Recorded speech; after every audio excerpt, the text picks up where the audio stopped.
Good morning, good afternoon, and or good evening, folks, and welcome to the show. It's a big day for Ubisoft here, and we are super excited you've joined us to see what we have to share. My name is Chris Waters. I'll be your host for this first little bit here as we play some Trackmania, get into the competition and creativity of Ubisoft's latest release. So before I introduce my competitors below, let's talk schedule.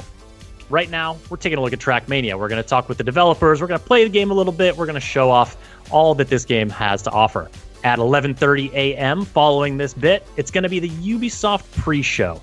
Ghost Recon Breakpoint team is going to show off more about the AI teammates. The Crew 2 is going to share an update, and we'll see news from Trials Rising and a whole bunch more. Once that's concluded, it's going to be time for the main event, Ubisoft Forward, at noon Pacific time, or when that timer reaches 0. That's the main showcase. We'll see Watch Dogs Legion. We'll see Assassin's Creed Valhalla and some new announcements as Ubisoft shows off the latest and greatest just for you. After that, it's going to be Assassin's Creed Valhalla. We're taking an in-depth look in the post-show, so be sure to stick around for it all. It's going to be a fun day. Now, if you see a code on screen pop up, go ahead and enter that into Uplay on your PC for a chance to win a free copy of Assassin's Creed Odyssey, Far Cry New Dawn, Trials Rising, or The Division 2. And without further ado, it's time to introduce the racers below. We're getting warmed up. Belinda Garcia, welcome to the show. Hey, Chris. Thanks for having me. Excited to have you here. A great time in this warm-up mode. Great time? I mean, I feel like were you slightly sideways? I mean, that's a good time. Yeah, it's a good time. It's always a good time. Fred Carmichael, I know that you are known to throw a flip or two. How's it been going out here for you? It's not going so good right now, but yeah, we're making it down very slowly. Very slowly. I'm sure Richard Sanford will be happy to hear the slowly part of that answer. Richard, what do you think? Hey, yeah, oh no, I'm super happy. Yeah, you all take as much time as you need. Take it nice and slow. I would love that. Taking the scenic route. Well, you know, this downhill route is definitely trickier than it looks. But fortunately, we're playing time attack here. This is the classic Trackmania mode for anyone who's familiar.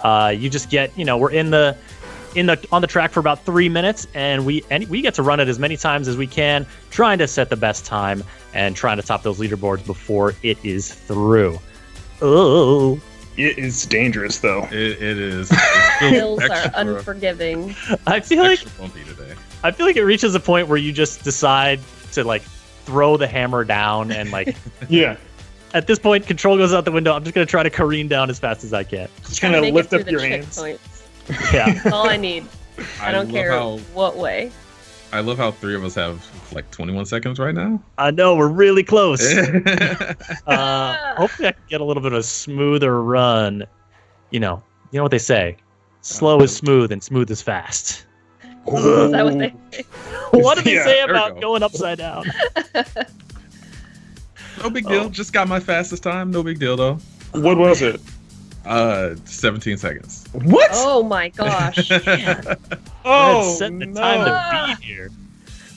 It may have been luck, but it may have been luck. Yeah, it may.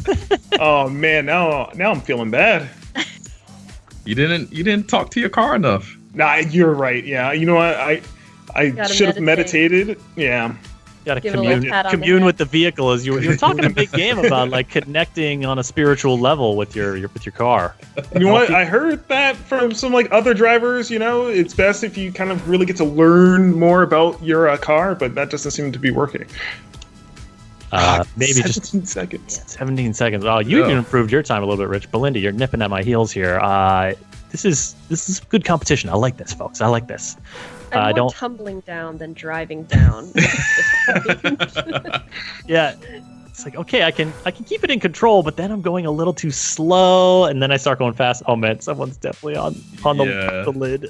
It's all over for me. I can't do anything. I'm trying the super fast. 20 seconds to beat 17. No. Oh, I don't think I'm going to beat it. Oh man, yeah, this is down. Do I have one last ace run? I'm upside down. Oh no. Let's get a 12-second run here. Let's go. Me and Belinda are literally upside down at the same spot. I see you. I keep restarting the checkpoint. Still not nice. No, I don't know how you got 17 seconds, Fred. Oh, Fred takes the time attack. Nicely done. Hey. Nicely done. All right, now we're going to mix it up, and we're going to check out some rounds. Let's get into that. Now, rounds is where you race the same track. Everyone starts at the beginning at the same time and finishes. You don't get to, like, loop it. It's one run, and then you get points based on your placement. And then after a few rounds, I think we've got 3 per track here. Whoever's the point winner wins. Oh, gosh. No, you were zooming, dude. That's a tree. That's a tree. The trees are much more dangerous on this map. Oh, no! Oh, no, I lost. There we go. I like it. I like it. No, don't tree. No, okay, cool. Don't tree. Don't tree. Don't tree, please. But Linda, you were zooming though. I was zooming, but then the trees happened. I tried to cut through the dirt, and that didn't end well. The cut through the dirt, yeah. I feel like Trackmania, if you're going to take a shortcut, you better be airborne or something, right? Yeah. Otherwise, you're scrubbing speed off badly. Yep. That where you have to have complete control. Oh, the wall, man. I mean, I'm consistently fast as long as the track is just going in a straight line. Yeah. Which works for me, dude. It's not really the Trackmania vibe. I cut through. That mantle is all yours, Fred. See, I think I'm figuring out what happened. The previous round, I talked to my car about going fast and not necessarily managing the bumps. Now, you know, the car's just like, oh, we want to go fast now. And I'm like, yeah. Yeah, you got to go fast. Rich is out to a commanding lead here. Yeah, he's got a lot of points up there. I don't understand what's going on. What's going on is that you are losing. I'm never making that turn. I don't know. No! Oh, that's it. Oh, cut through. It's like one false move. All right, Fred, I see you. There we go. I'm not too worried though. That's true. I don't know if I can actually catch up. You got the points right now. You got 10 points, Fred. No. All right, let's see. What do we got? Rich up top with the 26. Oh, Fred in second with the 19. Then it's me and then Belinda. And shout out to Anthony, who's in our spectator seat. He's showing you the action, and we're going to switch it up now and get onto another match here. Another rounds. Rich, coming for you. Now, it's time to tangle with a little bit of the more, I don't know, challenging is the right word, but kind of mix it up elements of Trackmania, such as right from the start, we get this crazy move! Yeah, I was flying. Don't fly over the edge. Oh, you all instead ran right in front of me. Usually I fly over the edge, so I'm already doing well. You mean nice start? I'm loving this start. It's so good. Oh, Fred, you're so fast. Why are you zooming like this? So fast. How is everyone so fast? I don't understand. Oh no! Oh, I went up too high on the wall. Oh, okay, recovered. That was a pretty slick, actually, bounce off the wall. I mean, this is where it all falls apart. Not great for my here's time. the drift. Yep. Turn right to go left, turn right to go left. I don't like that at all. It's like unmanageable. This huge ice wall, you mean? I think it's giant ice wall. Oh, no! No! Oh, gotcha. The trick is you just smoked me at the end. It did. Ooh, Fred out to the early lead. Nice. Yeah, Fred, I'm gonna need you to hit one of those pillars. All right, I got you. Right. No problem. Happy to apply. Very considerate of you, Fred. All right, you can tell when I'm making not a great maneuver by when my voice. Oh, Rich, how long? Where you going? The cursed pillar. The cursed pillar. Yeah, the thing, it's that thing where, like, if you end up, you want to look at them so that you know where they are and can avoid them, but if you look too long, you end up focusing on them, and then it draws you inexorably in. I don't appreciate that, Rich. I don't appreciate that. All right, yeah. True. Ooh, all right. Well, as Belinda and I battle it out for third, it's Fred and Richard at the top. Oh no, I didn't start quick. He's good at this. Got him. At the top, battling for that top spot here in our second round competition. Obviously, the stakes are high. Oh gosh, I messed up. Yeah, the pillar! I made it. It might be all over. Wow! Oh my goodness! I don't know what's happening because you guys are behind me. The grass got me that time. Grass is also bad. Easy All these now. terrains. I just went so high in the air. No. Whew. I do not have the juice to make it across this terrain. Melinda. There we go. I'll give this one to Rich. Fred, I'll give this one to. I am in the You cactus also- lands. I should You have also gave the previous one to me too. Yeah, you asked nicely, so True. Yeah. Got Chris out of third. Not All a that great matters. round for me. All right, let's go to our third and final map here and settle who the real champion is. It's going to Coming be for ya. Richard. All right, well, we're coming into the final rounds match now. The final track. Fred, you have been a contender for the #1 spot here, but so far Richard's been getting the best of you. What's your approach to this track? he's fast, but not fast enough. I got this one. This one's kind of tricky, so I'm pretty confident. You feeling good? You feeling Yeah. spry? Yeah, I'm good. I like it. Belinda, I think you're out in front of me. Could you please, not? Is that I'm it? sure- Is that okay? I'm No. trying Keep to give you a going, little. Belinda. Nope. You're right on my tail. We're all pretty close. Oh, crap. We are. These little bumps, big bumps in this track, are very hard to maneuver over. Oh, yeah. This raised, it's like, it's banked if you hit it from one direction, but then if you go over the hump, it's gonna be a little trouble. You just gotta Oh, gosh. believe. You just gotta Oh, believe. man. Keep it going. All right, Chris Gotta and get- Belinda, I'm gonna need you both to beat Fred, please. Nah. Oh, you're gonna recruit us. Yes. You're right. Now we're all just gonna teaming go up. flying off the track right at the beginning. Here. Wow. The I pressure's on. mean, his gamer tag is "UB Rich." Is that a promise if we comply? Yes, it absolutely is. You Yes, will be rich. Absolutely. You will be rich. Be rich in satisfaction that Richard won, I guess. Yes. I'm gonna take a #1 spot at least once during this Take diggity it, dang Chris. broadcast. I'm happy with 3. I like the Oh, bronze. man. Happy with the bronze. Is up there. Yeah, I don't know how he's doing that. Ooh, it's just, I told you, you gotta talk to your vehicle. Oh no. That- Okay. Let it off. Yes. Yeah. All right, game Oh mode man, now. that's That's a gonna be a bad one. close one. I don't know. This could be a close one. These points are adding up. That was a big bite. Rich down in third. Mm-hmm. All right, No. here we go. This is gonna settle Slow it. and steady. Slow and steady in the back. Taking the scenic route. Taking the scenic route. Take our viewers on a lovely journey here. Oh gosh. Ooh, little hippity hop. Think Oh, about no. those. Just think about those hippity hops. Too scared to go off the track. I don't know how you guys avoid it. Fearless. Yeah, that's pretty much it. Oh, I mess up right there every single Good. time. I'm getting quiet because I really want to get a first place finish on at least one of these races. Oh no. Coming Great. third, Fred. That's so bad.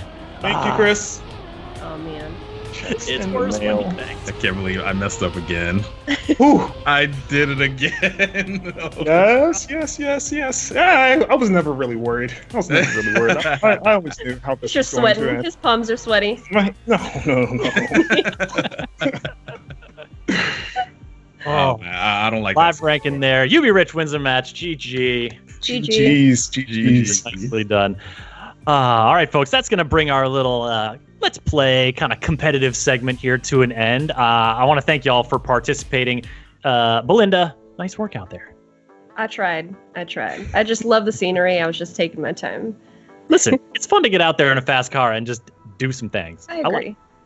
Fred Carmichael, close, but no cigar this time around. Are you plotting your revenge already? I'll get him next time.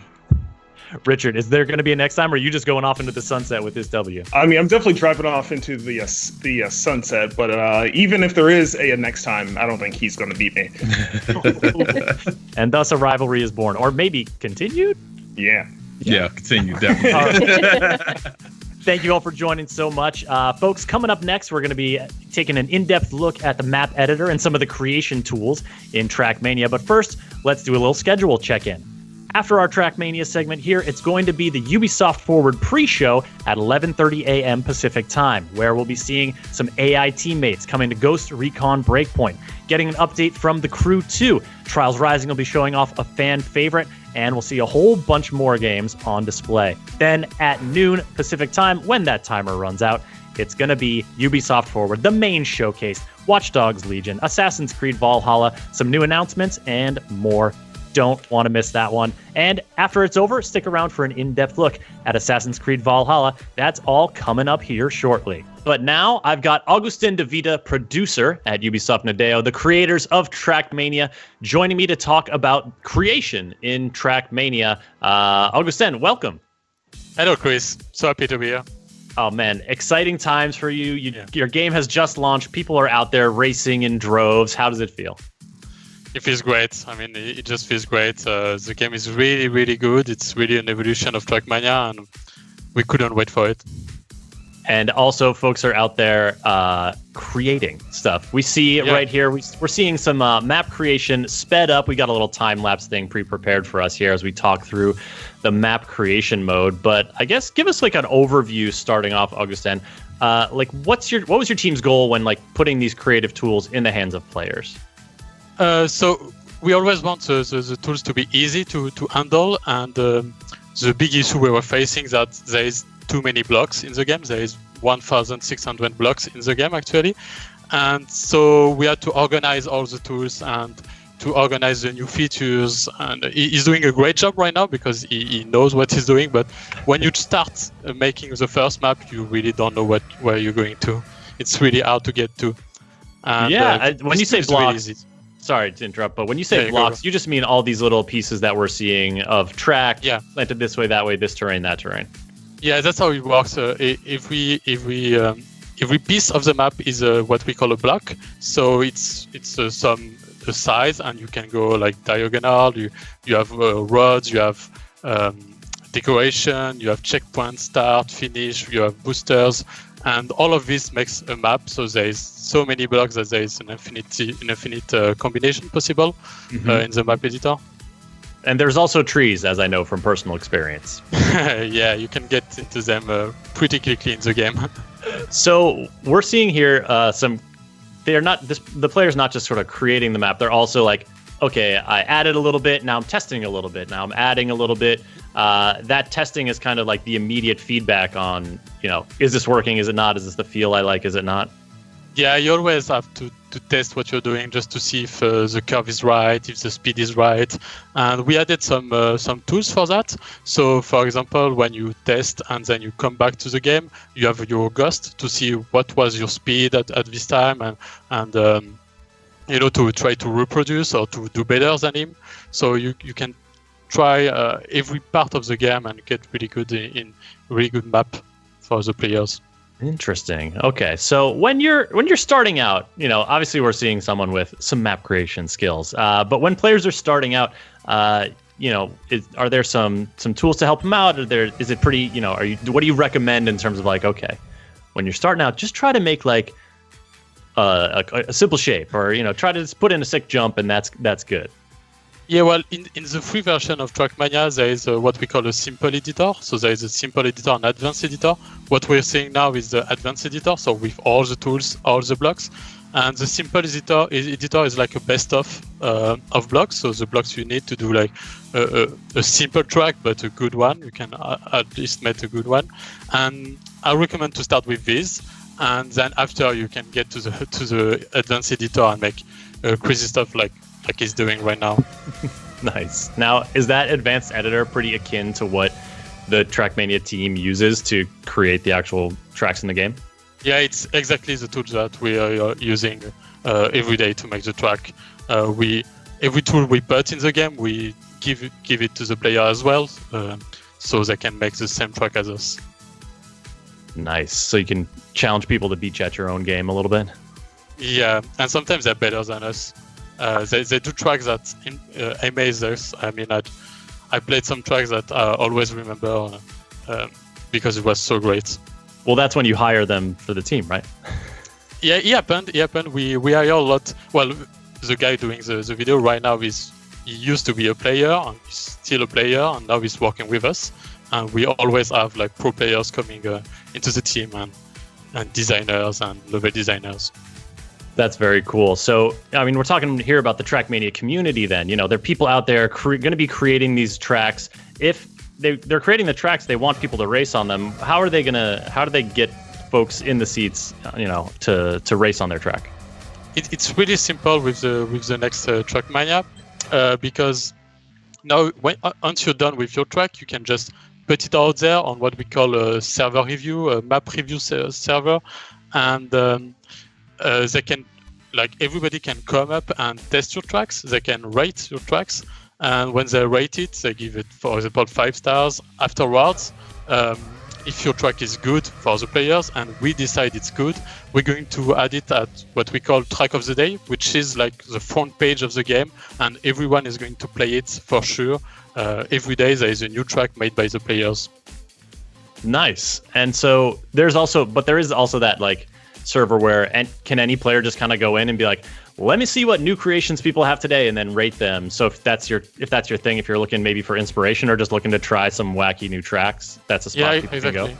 That's why I do. I always go to this server every day and try new maps, even if nobody is pushing a map right now. There is always maps pushed earlier in the day, so there is always tracks to test and new tracks to test. It's really great.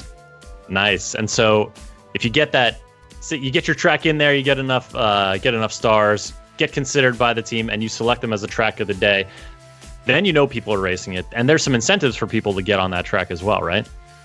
Yeah, every day there will be what we call a competition, a daily competition on this new track at 7 p.m. CST, and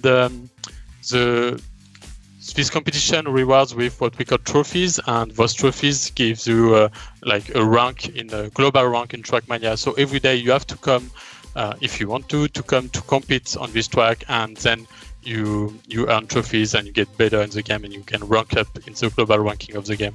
Ah, nice. And speaking of competition, we are going to be seeing some of the top community racers take on this very track here in just a few moments, folks, in our next segment. Right now, we're talking with Augustin about creation in Trackmania. And so far, we've focused on the map editor, the track creator that we're seeing in kind of a time-lapse fast forward here.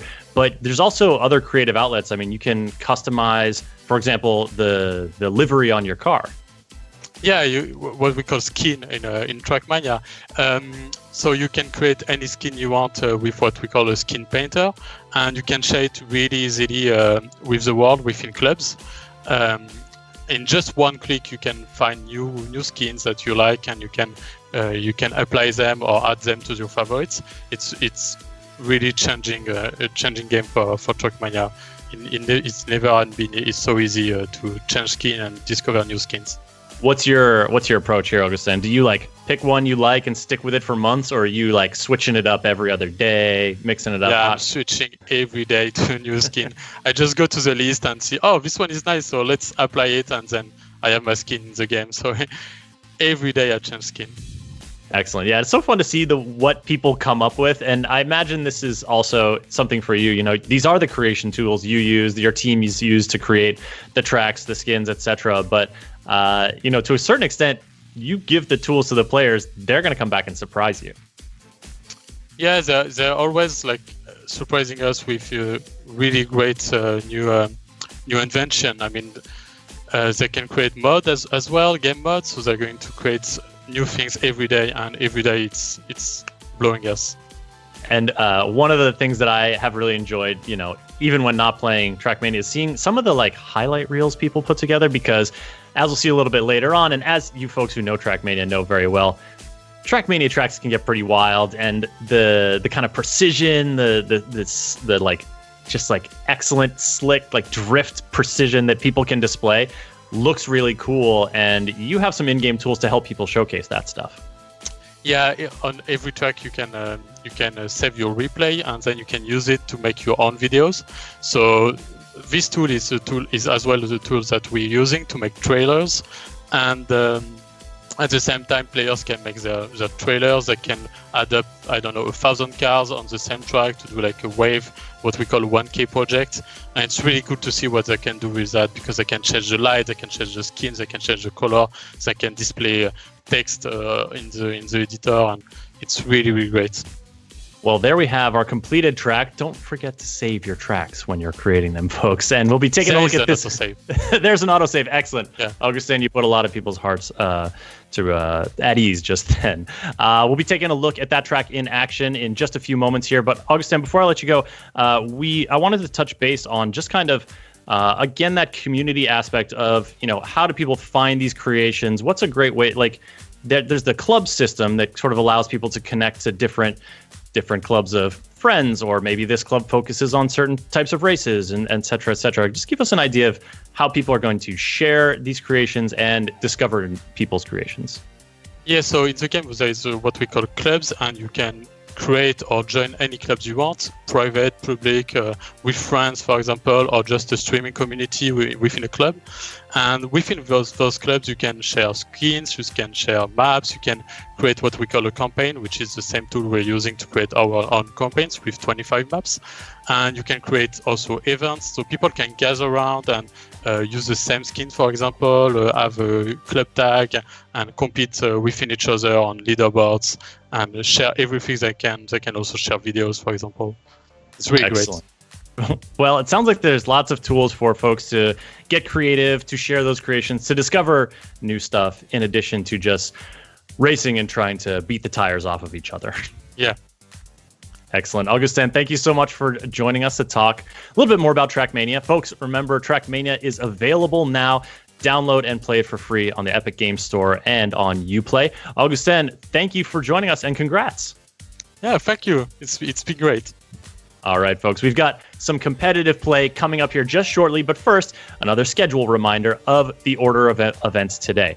Our Trackmania showcase continues until about 11:30 Pacific time. Then it's the Ubisoft Forward pre-show. We'll be taking a look at AI teammates in Ghost Recon Breakpoint, getting updates for the Crew 2, hearing from Trials Rising about a special new track for fans who like long rides, and a bunch more. Then at noon Pacific time, it's the main event, Ubisoft Forward, with Watch Dogs Legion, Assassin's Creed Valhalla, and more from Ubisoft's upcoming lineup of games. Stick around immediately following the show for a deeper look at Assassin's Creed Valhalla. And for now, it's back to the track. Joining me now is Omar Ben Abdallah, live producer at Ubisoft Nadeo, to talk about all the ways that Trackmania can get a little more competitive. Omar, how's it going, man? Pretty good, and you? How are you doing? I'm doing good. I'm excited to see some skills. I mean, not that we had no skills earlier. I'm just this is a whole different level, right? Because these are some of the top racers in the community. Yeah, what we did basically is invite the 6 or 7, I think, best players of the closed alpha we organized, and we'll be seeing them racing in rounds mode, so they all start at the same time, and the fastest guy win. All right, who's your money on here at the outset? I'll just take the easy pick and go with Shorty since he won that round. There he is. He's there, top of the pops right there. Yeah. And keen-eyed viewers will note this is the track we just saw being created, and actually the 5th place player, I think, in that round is the one who made it. So, Tona, you can step it up. I believe in you. Probably can win at least one round. I believe it. So as we watch them compete, I wanted to talk to you a little bit more about, how people kind of like take on new competitive challenges in Trackmania. Because, right from the get-go, you start playing, there's the inherent competition of racing. You're trying to get a better medal, a faster time, and you're racing against your friends. But what are some of the other ways people can kind of get into that broader competitive scene?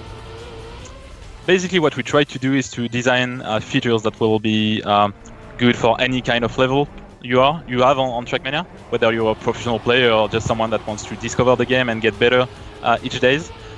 So you'll have a lot of new ways to train and get better at the game, gaining more medals, maybe reaching the gold medals on all the maps of the official campaign, which is a great achievement already.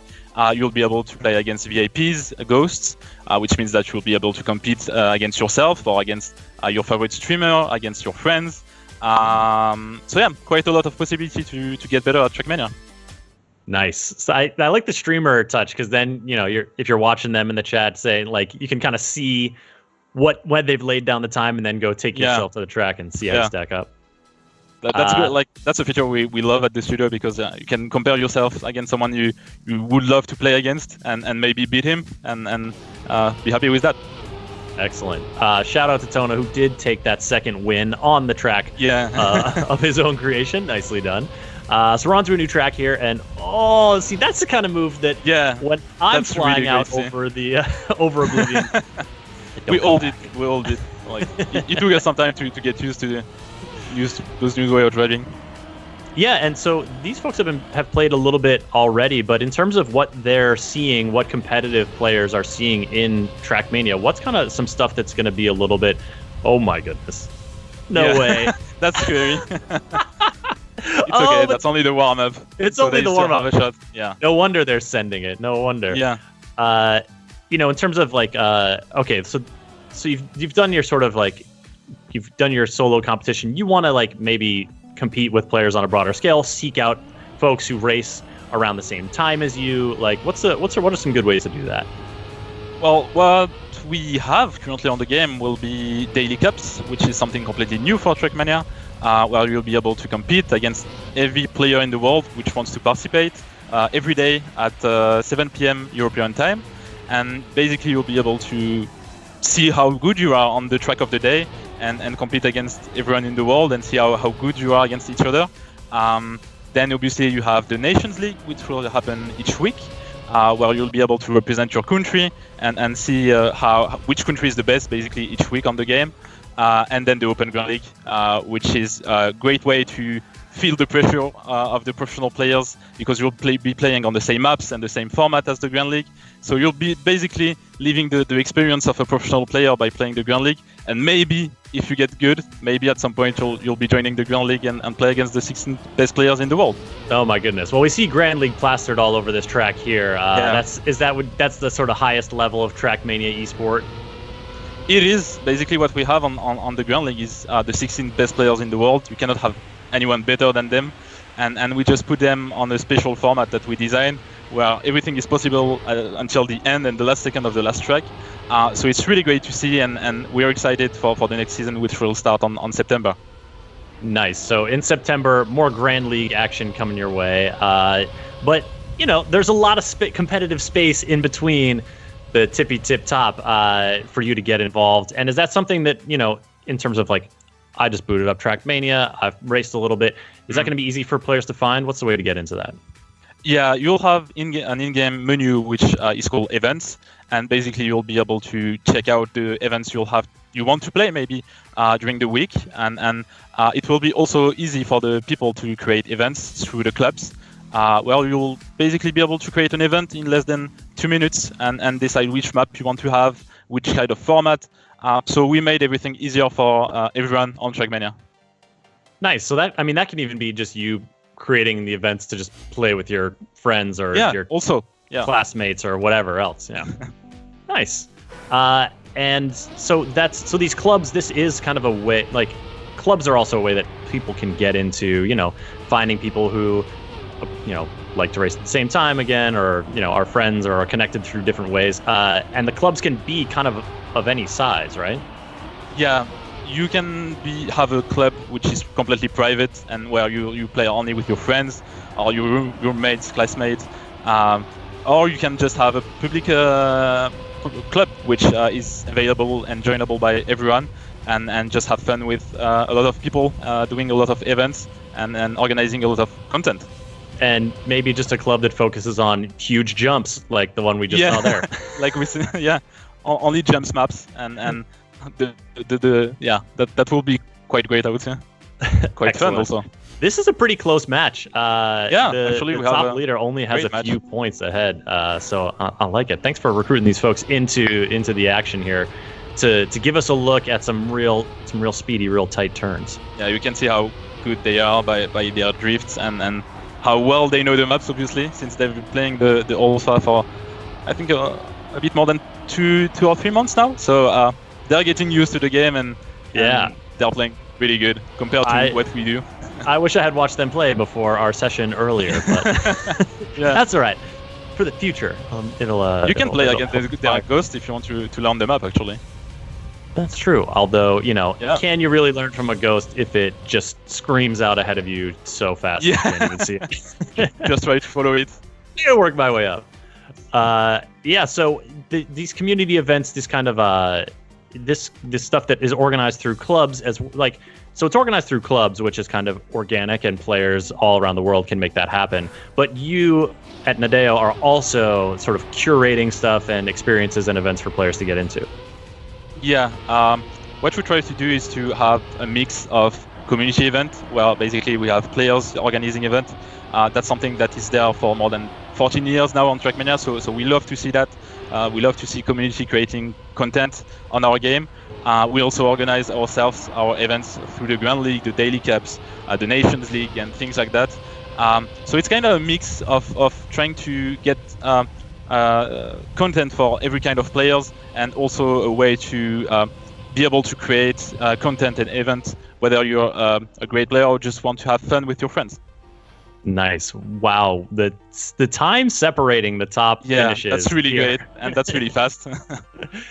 is very, very tight here as we move on to, I believe, our fourth and final map of this competitive section. And it's still really close. All right, folks, it's down to the wire. Omar, still believing in your racer Shorty out there? Yeah, I think he's first. So I mean, yeah, still came in confident. first that race. Yeah, and that's a great map. Everything can happen there. So might be someone taking Shorty. Do you like that kind of map where, I mean, it's exciting, right? Because dramatic stuff can happen, but also it's a little scary. Like, you can just fly off the track and lose everything. It's all gone. you can go from first to last just basically by doing one mistake and one short mistake. So that's pretty exciting for the spectators. It's not that fun for the players, obviously, because you don't want to lose everything on one turn. But yeah, that's how you handle pressure on Trackmania. Yeah, at some point, like, fun becomes like, oh, it's the thrill. You're risking a lot more for the bigger payoff, right? Yeah. What do you call this kind of road surface here that's like a hill in the middle? I was trying to figure this out earlier.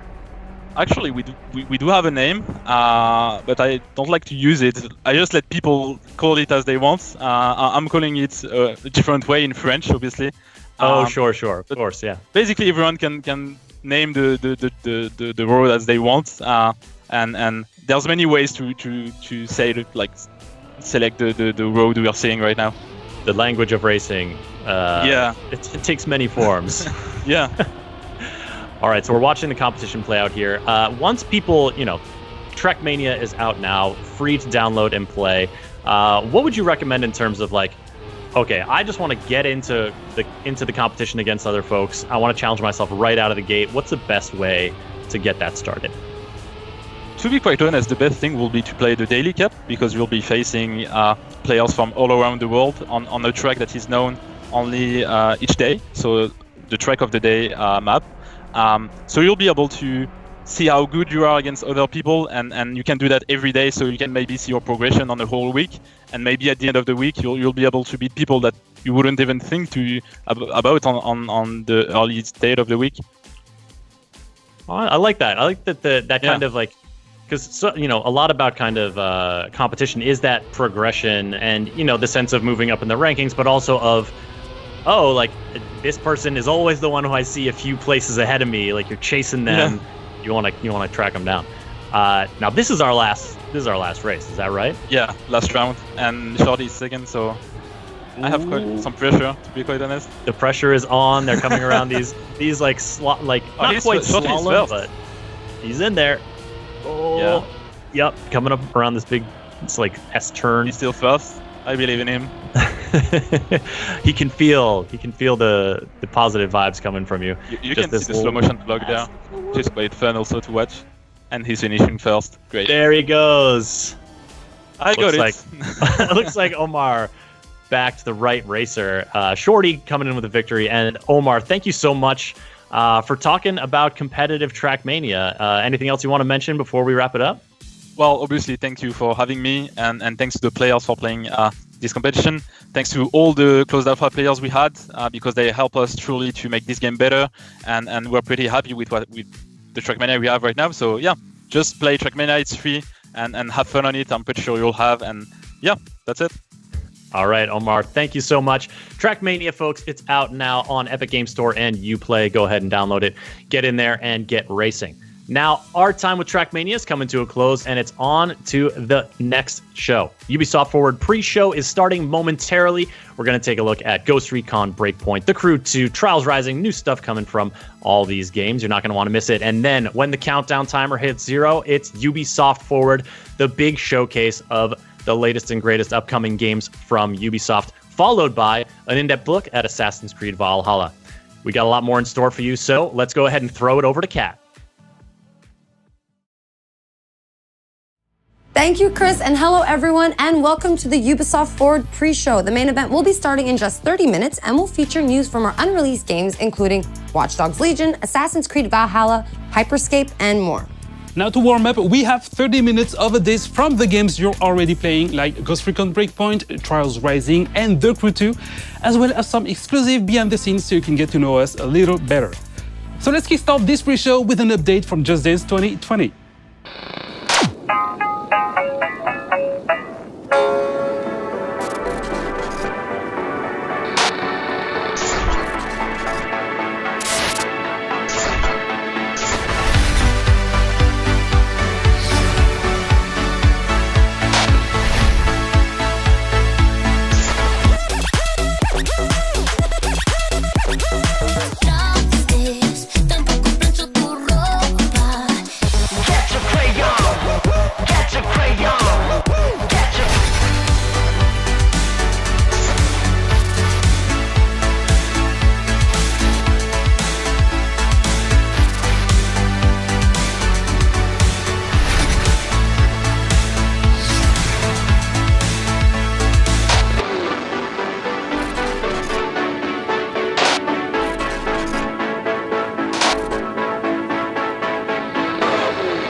If you're a Just Dance fan and want to win some cool swag, head over to the Just Dance website for all the details. For our next segment, we have something a little different than what we usually do. A few years ago, Ubisoft created the Ubisoft Entrepreneurs Lab and the Open Innovation Accelerator. This allowed us to create partnerships and synergies with indie studios from across the industry. And since so many industry events were canceled this year, we wanted to showcase several indie projects and teams that Ubisoft has been collaborating with over the past few years. Our first indie showcase is developer Machine and Mensch, who is working on the Curious Expedition 2. Let's hear more from the team behind the game. Hi, my name is Masha and I'm a game designer at Machine Mensch. Machine Mensch is a small and diverse indie game studio with 8 wonderful employees based here in Berlin. Our connection with Ubisoft came through a program dedicated to create ever-growing relationships with independent developers, to talk about and share expertise and knowledge. We work together in mutual respect, which we much appreciated. We're working on the Curious Expedition 2, which is the sequel to our expedition simulation game. This time, the game is set in Paris in 1899, during the World Expo when the Eiffel Tower was built. But more importantly, you will be traveling to these mysterious islands, you will be interacting with unknown tribes, fight dangerous beasts, find many secrets. Thanks to our procedure technology, every time you play, it's a new world, new characters, and a new storyline that you shape with each of your interactions until it becomes really your own unique adventure.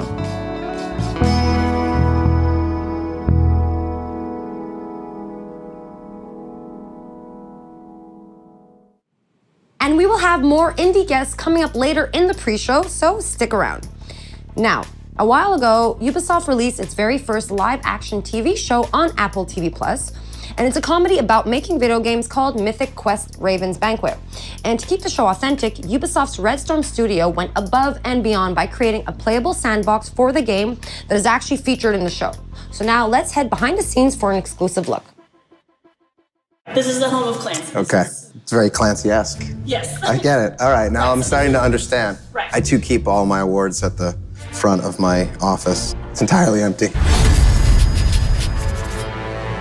So Mythic Quest is Ubisoft's first live-action comedy. The whole show is about a team that is developing a super successful MMORPG, and it's about all the people within the game development team and their relationships and what they go through in creating one of the world's most successful games. All right. Incredible. Thank you. But are we sure that we're finished? When we heard about what was going on, we weren't really sure if we were a great fit because we've always made shooters realistic. And we listened to the pitch and we were super excited about the idea. So we thought, all right, what does Ubisoft have that we could channel to fit this? You're fucking me. Yes. You're fucking me. But I'm not enjoying it. It's for the game. When we started on the project, I think we imagined we would just make video clips that would run on screens in the background or something, so it would feel like a real game studio. But once we saw the script, once we started collaborating with the team, we realized, oh, they want a game, like an actual game. Of course, making an actual game would take years, so we started selecting the pieces that they really needed for certain scenes. And from there, it was not long before we said, you know, what if we make this actually playable? What if we make it so you can connect a controller and control the characters? And so that's what we ended up doing. The thing that I love most is the shovel. Exploding people's heads with this thing is straight fire.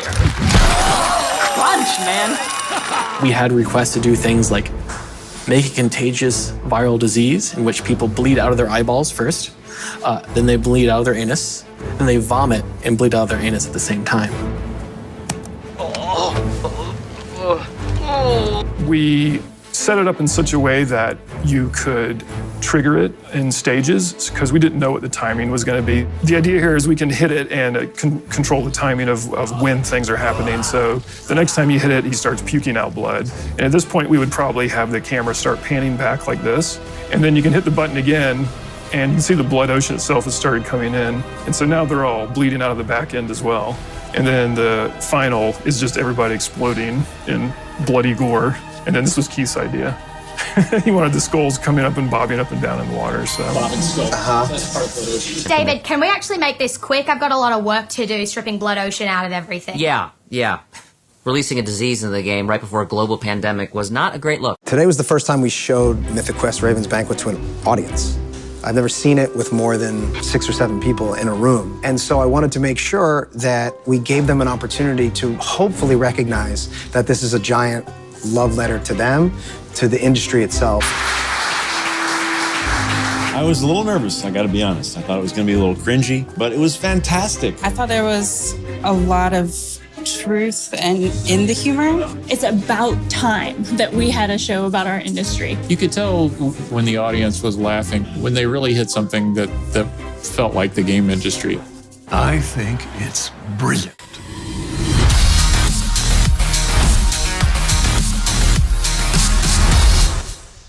All right, so if you have not yet seen it, the first season of Mythic Quest Raven's Banquet is available right now on Apple TV+, and a full version of this making of will be coming out over the next few days.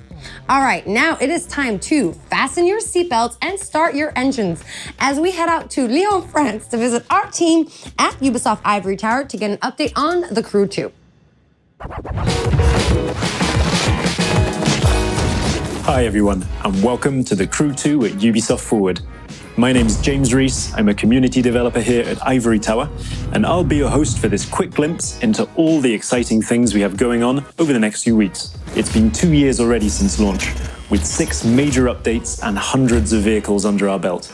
And our latest update, Summer in Hollywood, only went live a few days ago. Let's have a look.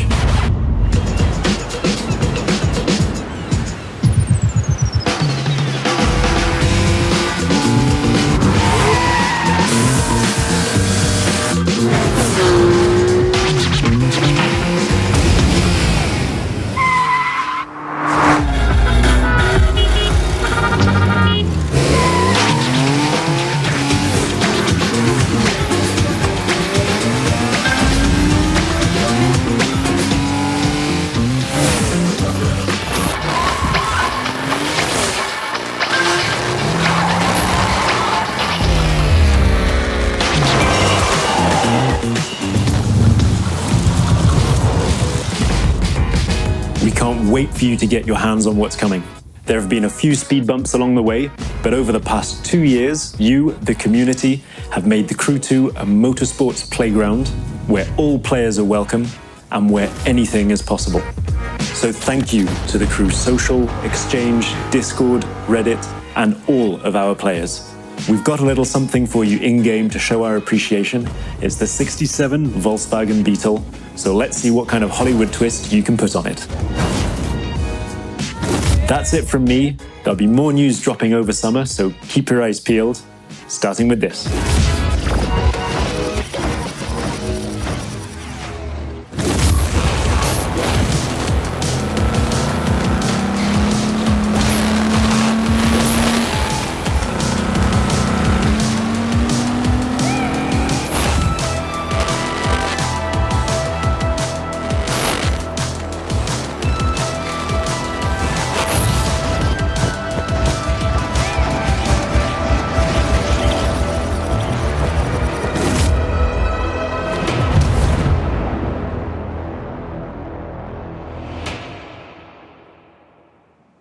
In case you missed it, make sure to boot up the game right now to unlock the amazing 69 Volkswagen Beetle that was just shown in the video, and stay tuned in the near future for more info about Year 3 of The Crew 2.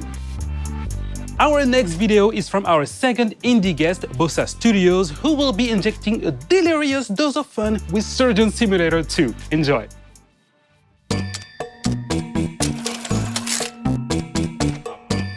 Hi, I'm Nate from Bossa Studios, and I'm a senior game designer on the upcoming Surgeon Simulator 2. So at Bossa, we're always keen to share game development knowledge, and Ubisoft has been a fantastic partner in this. They deliver lectures on procedural content development and player science. And in turn, we shared with them the ideation processes that we use to develop initial ideas into living, breathing games. Which brings me on to Surgeon Simulator 2. We've really doubled down on the physics-based pandemonium that the series is notorious for. And we've pretty much expanded on every other aspect of the game as well. So this time around, you're no longer just a floating hand confined to the operating table. You're actually a full first-person surgeon with an entire medical facility to explore. And in addition to the levels that you'll find in story mode, you'll now be able to create your own unique levels and experiences using Bossa Labs Creation Mode. So it's a really easy to use, intuitive set of tools that allows players to create either on their own or in online multiplayer with up to 3 friends. Everything players create can then be uploaded and shared with the community, and here surgery really is just the tip of the iceberg. During our closed alpha period, we've seen players create all sorts of amazing stuff, from bowling alleys to space stations, pirate ships to horror-themed escape rooms, and this is before the game is even released. So we absolutely cannot wait to see what players create when we launch the game this coming August. And in fact, if you pre-order Surgeon Simulator 2, you can receive exclusive closed beta access.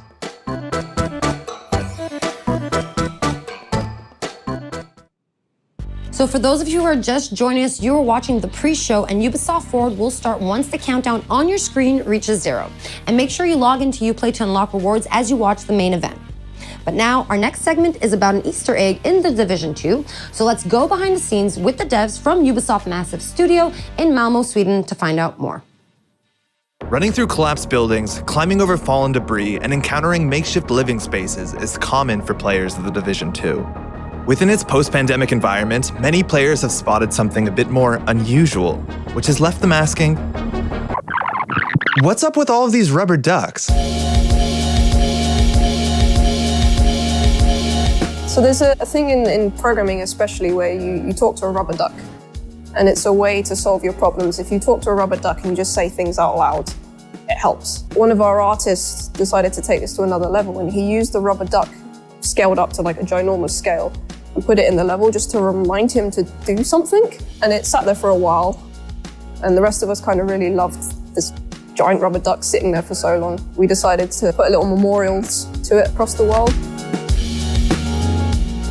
What started off as little memorials, and then we started adding stories to them. So there's one where these 2 ducks are sitting on a bench having a date together, and there's another one somewhere where he's sitting with an umbrella hiding from the rain.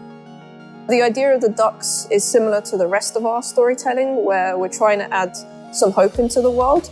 Because you're coming in as a Division agent to try and save what you can and rebuild, but you need to know there's something there to save. So having bits of happiness lets you know like it's still worth the saving for these little happy moments.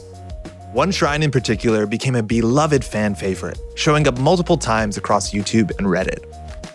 So, Karen, how was your day? Well, Luke, it's been productive. So the origin story of productive One of our level designers made an amazing pun one day, and we decided to make a graffiti out of it and put it in the game. And it became like a duck shrine, and players started finding it and wondering where it came from. We've been finding these rubber duckies all over the map. It says here on the wall in graffiti, productive. And there's a large rubber ducky, bigger than all the other ones we've found. And he's got bottles of booze all around him. Not only that, but he has a couple soldier duckies guarding a parrot in a cage. But there's more just like this in The Division 2. What's really great about our community is they come together. They find a common thing that they want to develop or find or get unlocked, and they just put time and effort into it. We don't put them in easy to find places.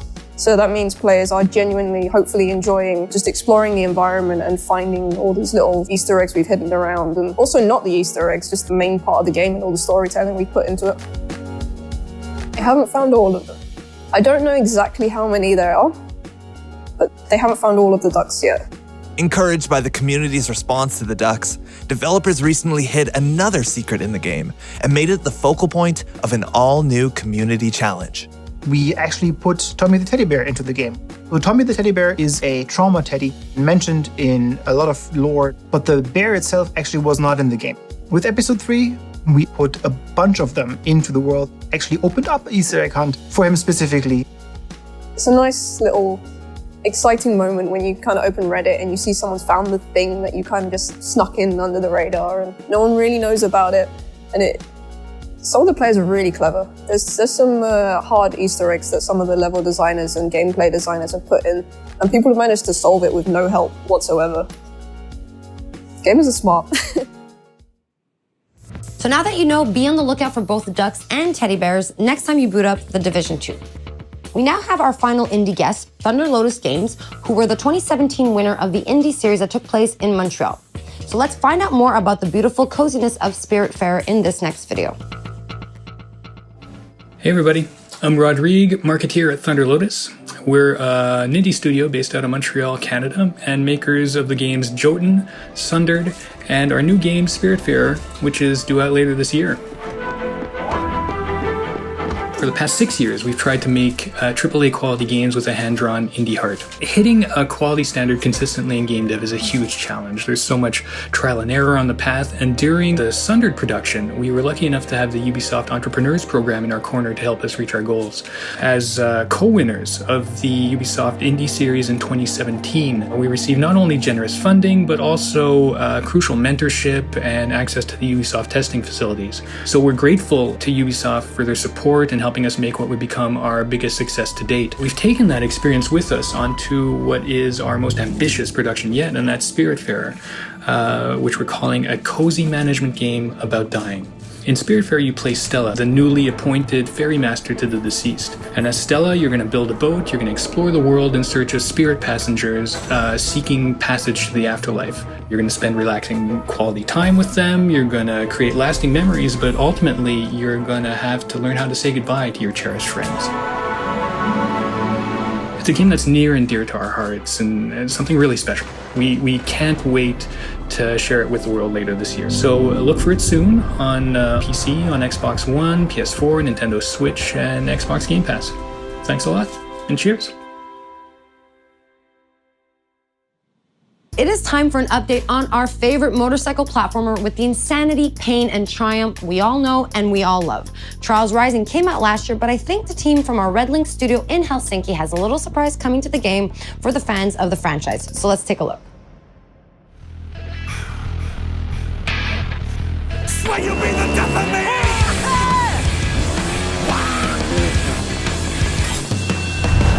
Hi, we're here today to introduce you to an exciting new endurance challenge coming to Trials Rising. But to make sure that we respect social distancing guidelines, Auntie and I decided to... Do I fire the goose now? What? Fire the goose? Fire!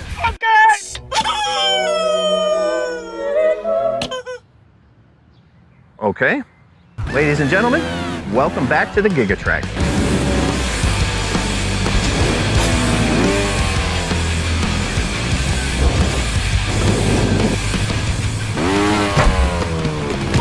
Far from a remake of the classic track from Trials Evolution, this is an all-new journey across the world of Trials Rising, in by far the longest track that we've ever put in a trial. Did you tell him it's the longest track ever? Yeah, I'm telling them that. By far the longest track we've ever put in a Trials game. The Gigatrack will take you across many different environments, from the iconic... Environment! Tell them about environments, please! Yeah, I was just... Maybe you want to tell them. The Gigatrack is like life. It starts and it ends and it's long. Depends how you enjoy it. And also one secret thing. 4 tells transfer to 1. Prepare for the ultimate test of Trials endurance.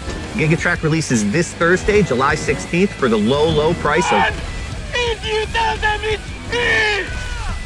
You heard that right, riders. Gigatrack will be available for free to all Trials Rising players when it releases this Thursday.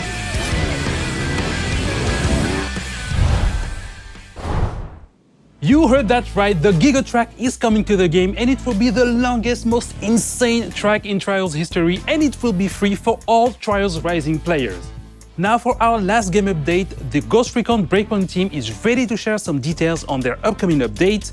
AI teammates are coming to the game. Let's have a look at the trailer. The time has come. AI teammates are back in Ghost Recon Breakpoint. And for all solo players, they're gonna be a game changer. Available at any point after you have reached Erewhon for the first time, Fury, Fixit, and Vasily can be activated or dismissed at will. And from the beginning, you will be able to fully customize them. This customization includes all of the physical attributes, as well as gear, equipment, or even full costumes. Your teammates can be tweaked just as much as your main character. Just like Nomad, your teammates will adapt and react to the world of Aroa and its environments, and they will always follow your own behavior. If you decide to go stealth, they will equip silencers and crouch, or go prone when possible. But if you decide to go loud and open fire, they will stick by your side. When deployed, you can issue different orders to your teammates through the order wheel. There are 4 different orders you can give to your teammates. You can tell them to regroup on your location, to hold their current position, to go to a specific location, and to open fire on nearby enemies. These orders can be given at any time, even through your binoculars and drone. Once they approach potential threats, the teammates will notify you and mark them automatically. Got a hostile. With a good look at your enemies, you will be able to set up a sync shot where each of your teammates picks a target. You can even link it to your 3 sync shot drones for a simultaneous 7-target takedown. The teammates have weapons equipped at all times, a versatile assault rifle to accommodate all situations, and a primary weapon that you will be able to fine-tune. Indeed, apart from mark upgrades and passive bonuses, the full gunsmith is accessible to your teammates, and their weapon of choice will have a direct effect on the battleground. Depending on the type of weapon they have equipped, the teammates will adapt their engagement distance and rate of fire, from close-distance shotgun wielding all the way to long-distance sniper shots. Of course, if you get taken down, your teammates' priority will be to try and rescue you. To achieve that, they will first focus their fire on the surrounding enemies before getting to you. And they will expect the same from you, especially as you will be able to carry them to safety if the situation requires it. Finally, the teammates will also be your best allies in any vehicle, especially on the road and during high-stake pursuits. The teammates will be available for all solo Ghost Recon Breakpoint players on July 15th, and we cannot wait to see your reactions. We'll see you on the battlefield, Ghosts.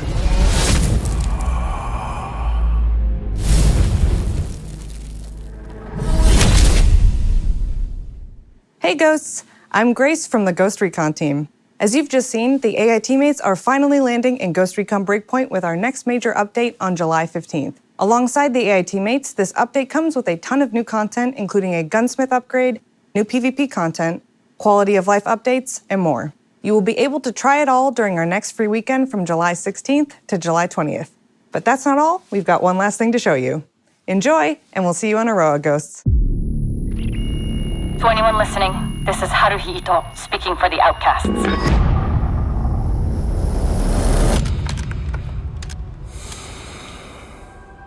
stand against Sentinel's illegal occupation of Aroa.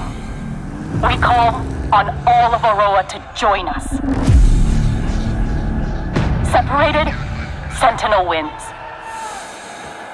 But united, we cannot be defeated.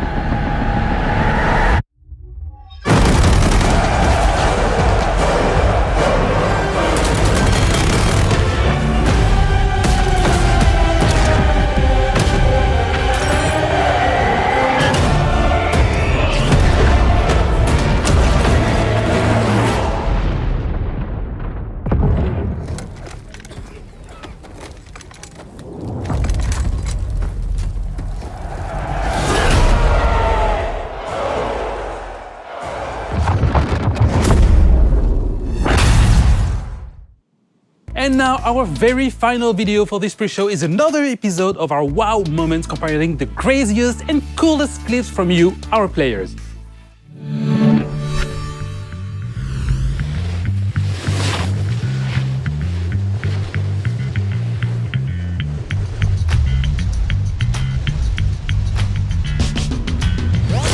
Anyone else want to try to do better than that?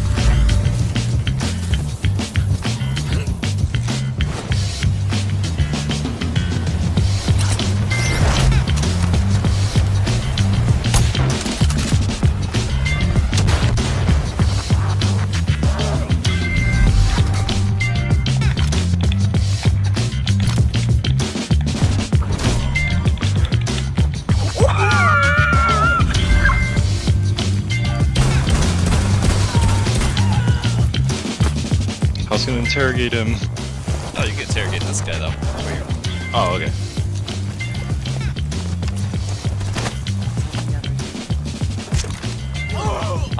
Last stop standing.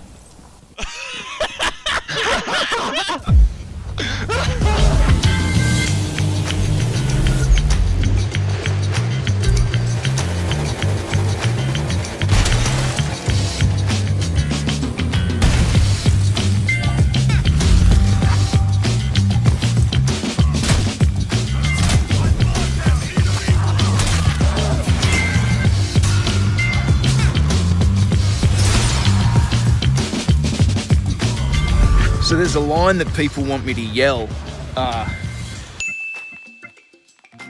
I can't usually do it because I'll freak out my neighbours. But as you can see, I'm at the Crash and Ocean Beach and there's no one too close, so... Reloading! Fuck, someone saw me, I gotta go.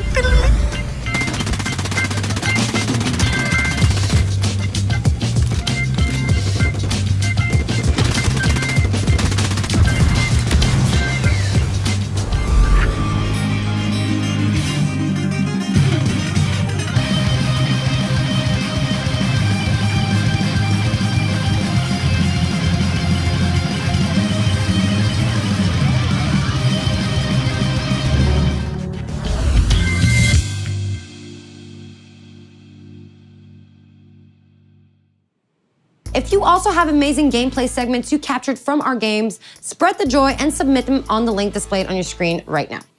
All right, guys, it is time for us to wrap up this pre-show. Don't forget to stay tuned for our post-show featuring a deep dive into the world of Assassin's Creed Valhalla. Thanks a lot for watching this pre-show and enjoy Ubisoft Forward.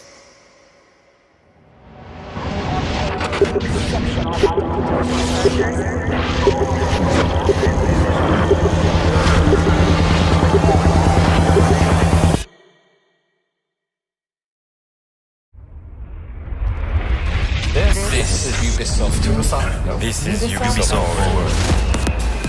Explore our worlds. Meet the devs. See the games. Join us.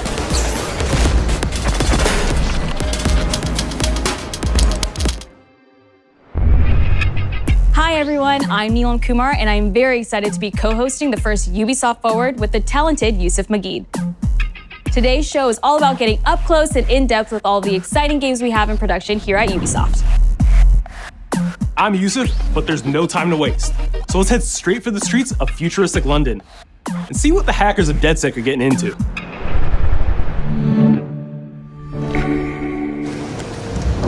Feel it illegal paintings spreading subversive and hostile messaging over the last few weeks across London are not the work of several people as was originally believed, but the work of an individual. The criminal, suspected to have links with the terrorist group DedSec, is masked as supposed to be dangerous.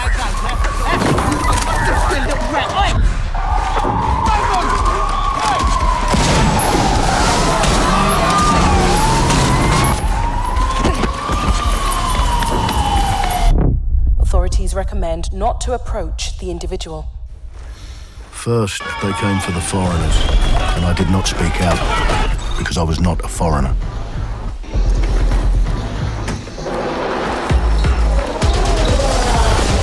Then they came for the protesters, and I did not speak out because I was not a protester.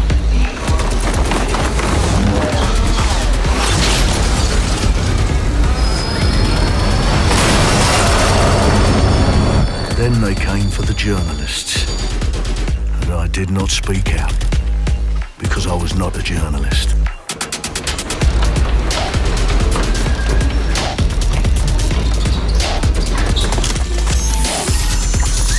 And then they came for street artists, but I did not speak out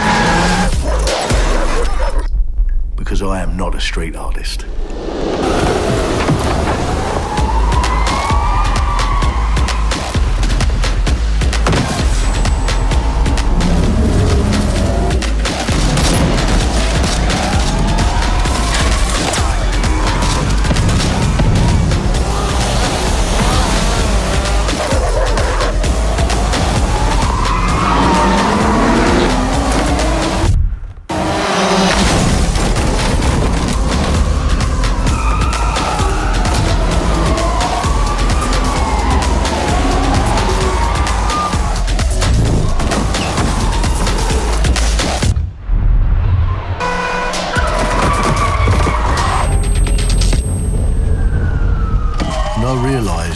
Eventually, they'd come for me, and there would be no one left to speak for me.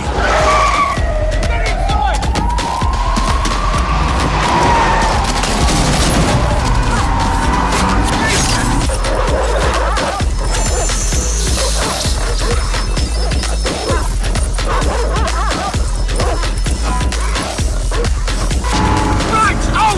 Nice! Where are we off to, sir? It's fine! I'll show you the way! Okay! Sorry, miss. Jesus! All right, so we're in a total mess now, so let's get the hell out of here.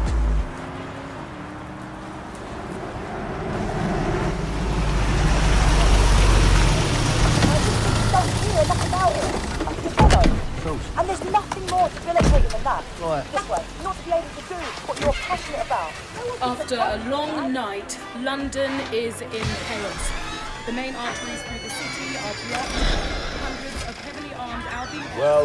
Well. Welcome to the Resistance.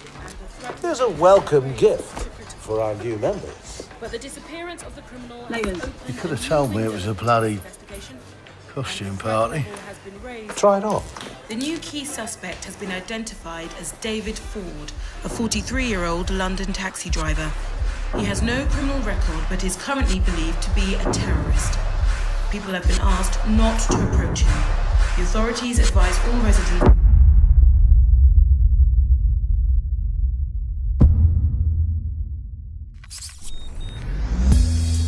I'm Clint Hawking. Clint has been a longtime creative force here at Ubisoft, and now he's bringing this vision to Watch Dogs Legion. So yeah, what we just saw was an amazing short film by the director Alberto Mielgo that was inspired by Watch Dogs Legion and looks at the game and the universe and the characters through his incredible artistic vision and visual style. The city needs a resistance. Like the film, Watch Dogs Legion tells the story of ordinary heroes setting aside their differences in order to come together as a collective and to fight for a positive change. You can literally recruit and play anyone who you see in the open world. You profile people that are interesting to you, you help them with their problem, you play their origin mission. Just help me get some closure and I'll do whatever you want. Sounds like a DedSec problem. Leave it to us. And that's how you recruit them into your team. And then they become the heroes of the game and the stars of your story. And what are you doing in my flat? You with Albion? Please, Think more underground. You with Albion? I'm tickled, but think more underground. What, DedSec? Yeah, right, and I'm Che Guevara. You're done. And they make the story not only, unique to them, but unique to you as the player and personal to you because they're, heroes that you've chosen and invested in. What would I say to fans? I guess I'd say, take care of yourselves, stay safe. Welcome to the Resistance. Our London town. A modern metropolis. Built on history and prosperity. Only took 12,000 years to build it up, and one night to tear it all down.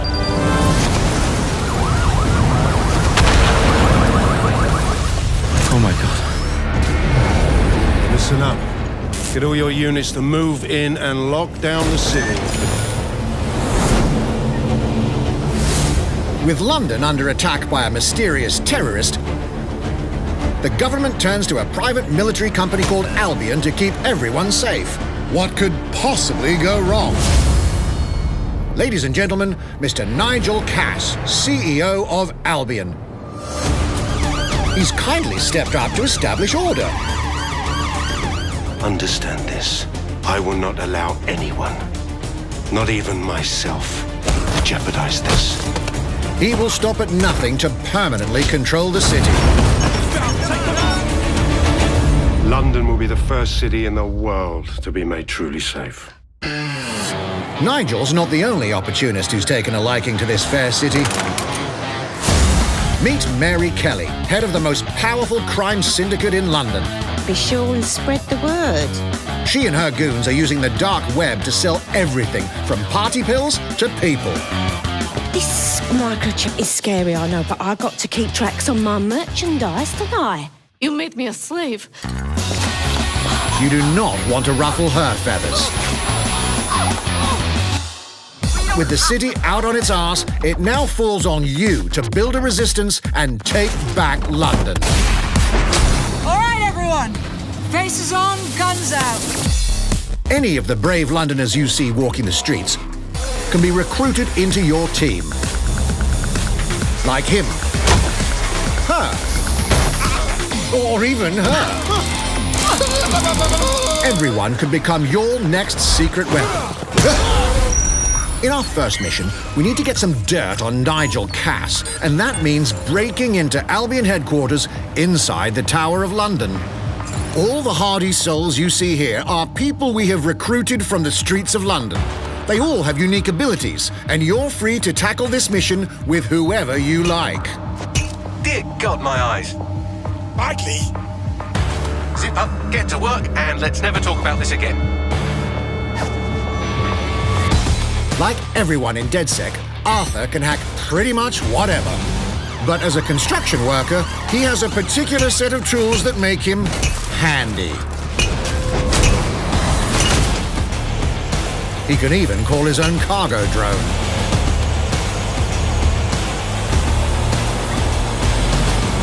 Perfect for gate crashing, when you're not invited.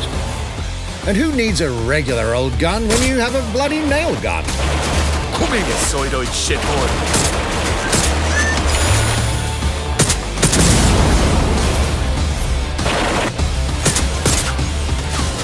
Jesus Christ, what is that thing? Perhaps we could approach this mission differently. If you'd rather keep your distance, we've got you covered. Amy is a drone expert. What have we here? A real tech connoisseur. Hate spiders, but love this one. What an adorable creepy crawler. Here we are. Let's class the place up. A drone expert does have the unique ability to summon their own drone.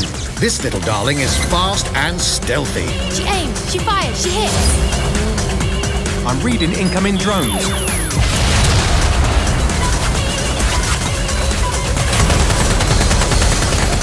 She can also hack enemy drones, turning the tide in her favor. And if you are not into direct confrontation, there are more ways than one to get the job done. Recruiting an Albion officer like Brielle here might be challenging. but it'll get you inside restricted Albion areas.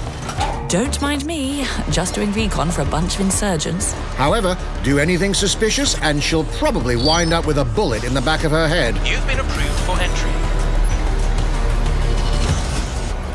We're missing the human element here. I can get the Defence Minister on the line right now. Well, if you feel you must.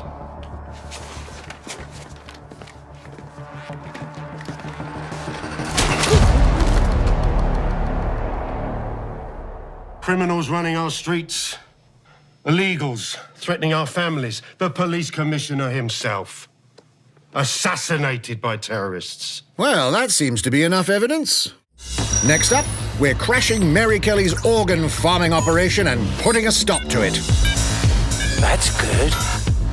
The buyers expect high quality stuff. And we need a hard nut for this. Impairing our frontal lobe again, are we? Bags, don't disturb me in my natural habitat. Say hello to Mickey. The man lives for his team. That put another hair on my chest. And doesn't mind getting his hands dirty.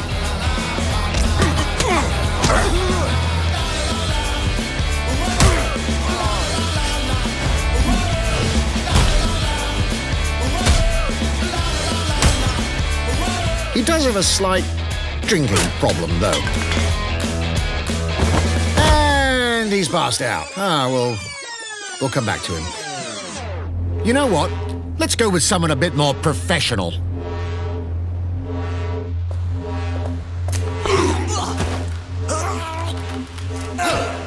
It's almost crass to call him a hitman.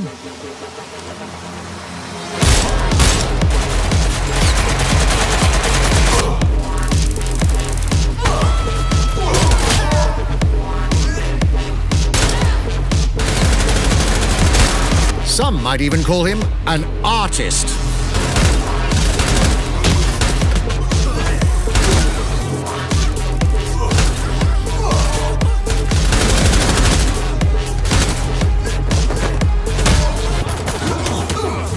Here's the bastard responsible. Done and dusted. Not bad if I do say so, innit? Not everyone in London is a legendary assassin or a super spy, but everyone can be a hero.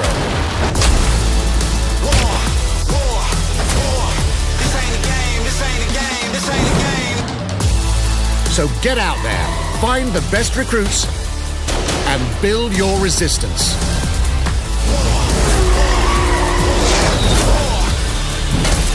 It's time to take back London.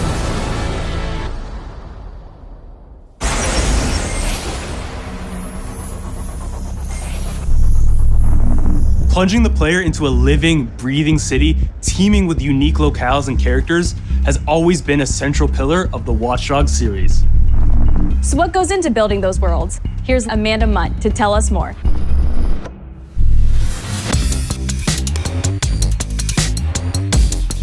My name's Amanda Munt. I'm a level artist on Watch Dogs Legion at Ubisoft Toronto. Being a level artist, I think, is the coolest job in video games because we do get the freedom to kind of like pick and choose what little details we want to depict. And we get ample opportunities to tell the stories that we want to tell in the spaces that we're assigned to. I have the capacity to hide things and, like small little Easter eggs. In AC Unity, there was a boat somewhere in the world that was covered in cats. And then it happened again in Watch Dogs 2.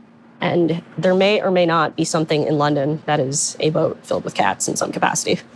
So I was fortunate enough to go to E3 last year. Some of the people that I was showing our demo to were from London. So no matter where I dropped them in the city, they'd go, oh my God, this feels like Camden. This feels like Southwark. This feels like Westminster. When people are talking about some detail that I've put into the world and they're excited about it, like that feels so good as somebody who, builds these worlds with care. I love it.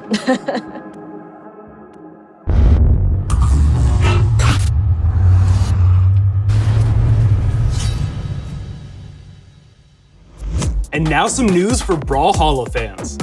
In just a few weeks, you'll be able to battle it out with your favorite legends on iOS and Android devices.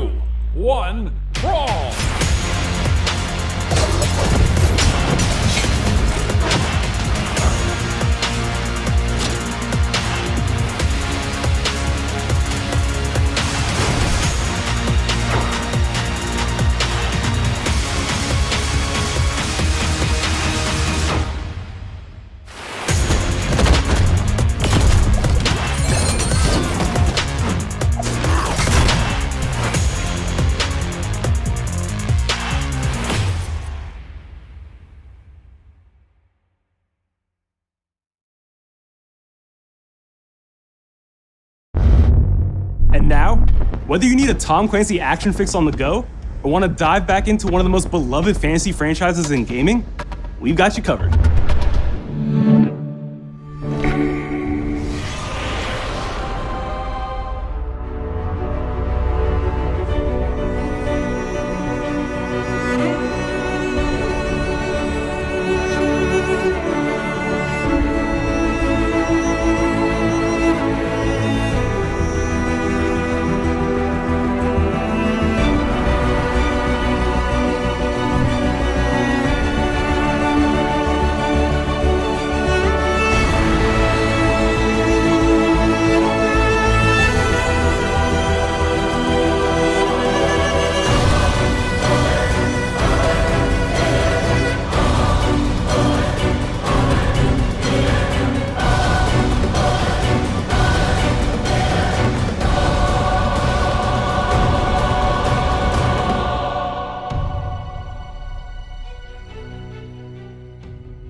Target is being held on the ground floor. Go, go, go!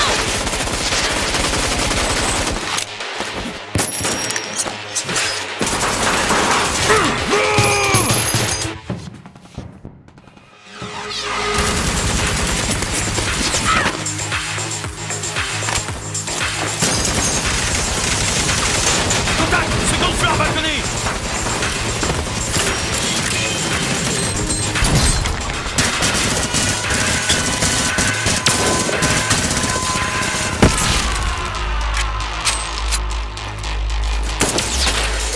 Contact! Montchain is down.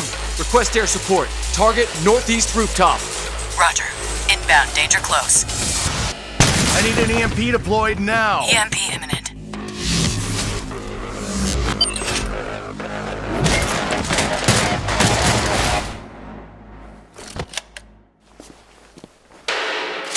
Get back in your cell!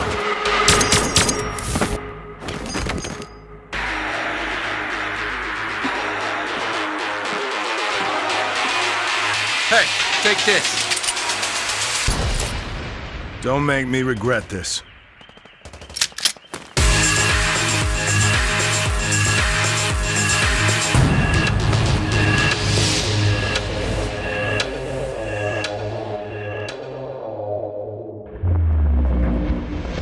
Speaking of Tom Clancy, it's been 5 years since Rainbow Six Siege first launched, and the community has never been stronger.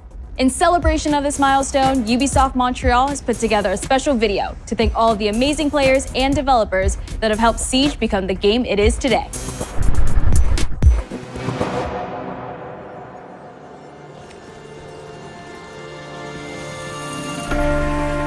In December 2015, a small team released Rainbow Six Siege.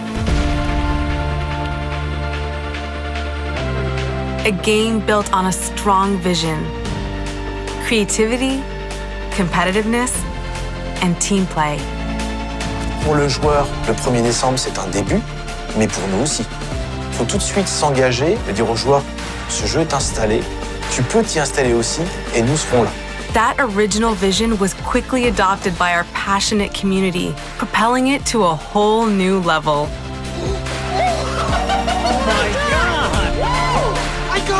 I got it! This is such a special moment, and being at 1 year anniversary of Rainbow Six now, game being stronger than ever, more players today than we had in the past, it means the world to us. But we also had our share of challenges. Health that touches upon subjects like matchmaking, connectivity, all those aspects are absolutely critical to the experience of the player. Through it all, we're always driven by you, our community, and together, we grow stronger. There is no sequel plan, and we're here for the next 10 years, so expect more Rainbow Six in your life for quite some time. Look at this.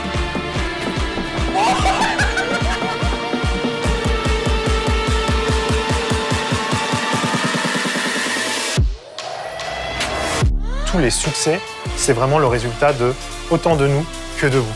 Ce jeu, il est autant le vôtre qu'il est le nôtre, nous, l'équipe de développement. Now 60 million players strong, we're just getting started.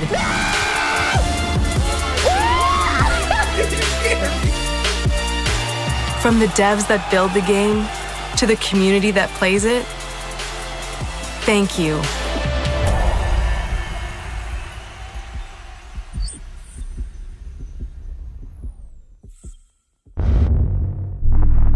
If you haven't tried it yet, dive into our new Operation Steel Wave update available now and take Ace and Malusi out for a spin. A few days ago, we introduced y'all to a brand new multiplayer shooter.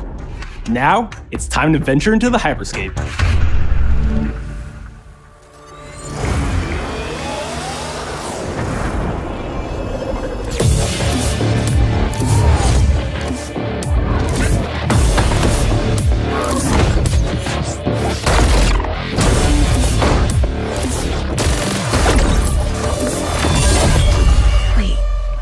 Was that?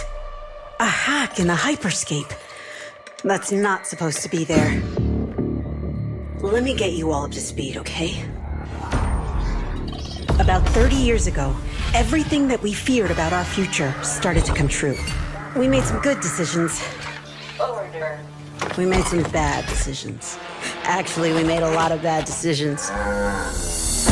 So, here we are. 10 billion souls living in the crush of the megacities. But the people at Prisma changed everything.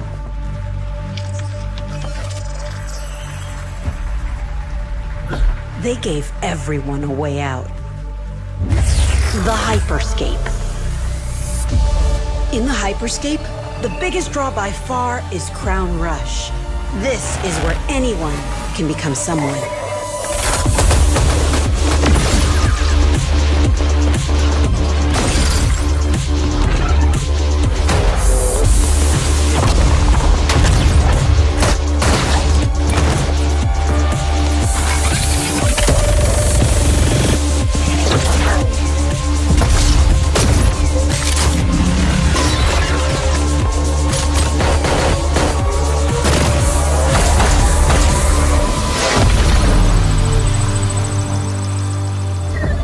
If you get good at Crown Rush, it can change your life. But strange things have been happening lately. Rumors of people getting hurt. Users disappearing from the real world. A darker secret lies at the heart of Hyperscape. And we have to find it. Some of us are searching for a way up. Some of us for a way out. And for others, a new way altogether. That's what brings us to the edge of the future. To the Hyperscape. I'm JC, Creative Director on Hyperscape. JC's work on Far Cry Primal and multiple Prince of Persia titles has established him as a top creative here at Ubisoft. For me, what's exciting is we started building it from scratch. Seeing it grow, adding ideas is really cool. Hello, contender. Welcome to the Hyperscape. The game takes place in 2054. It's in a future where humanity has grown a little darker. One of the companies there, they are launching what's called the Hyperscape, which is a virtual world and the internet of the future. It's the place where everything converges. Within the virtual world, there is a battle royale that takes place in the virtual city of Neo Arcadia.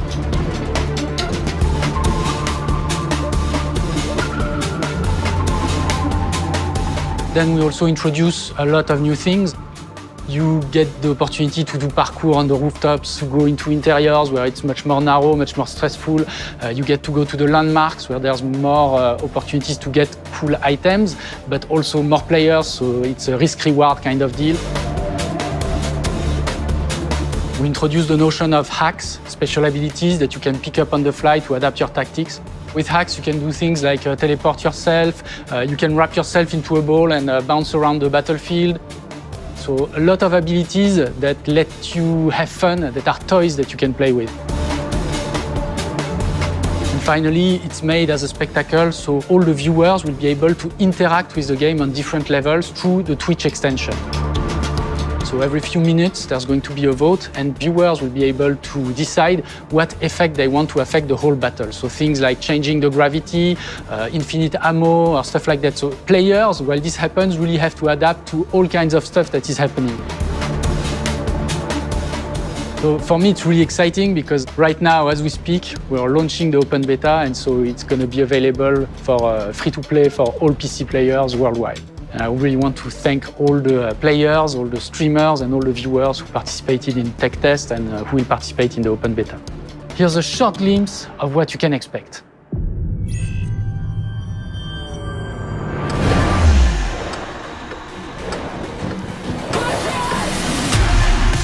Watch and learn how it's done. Perfecto. Showtime. That's mine. Let's show them what I'm made of. Go time.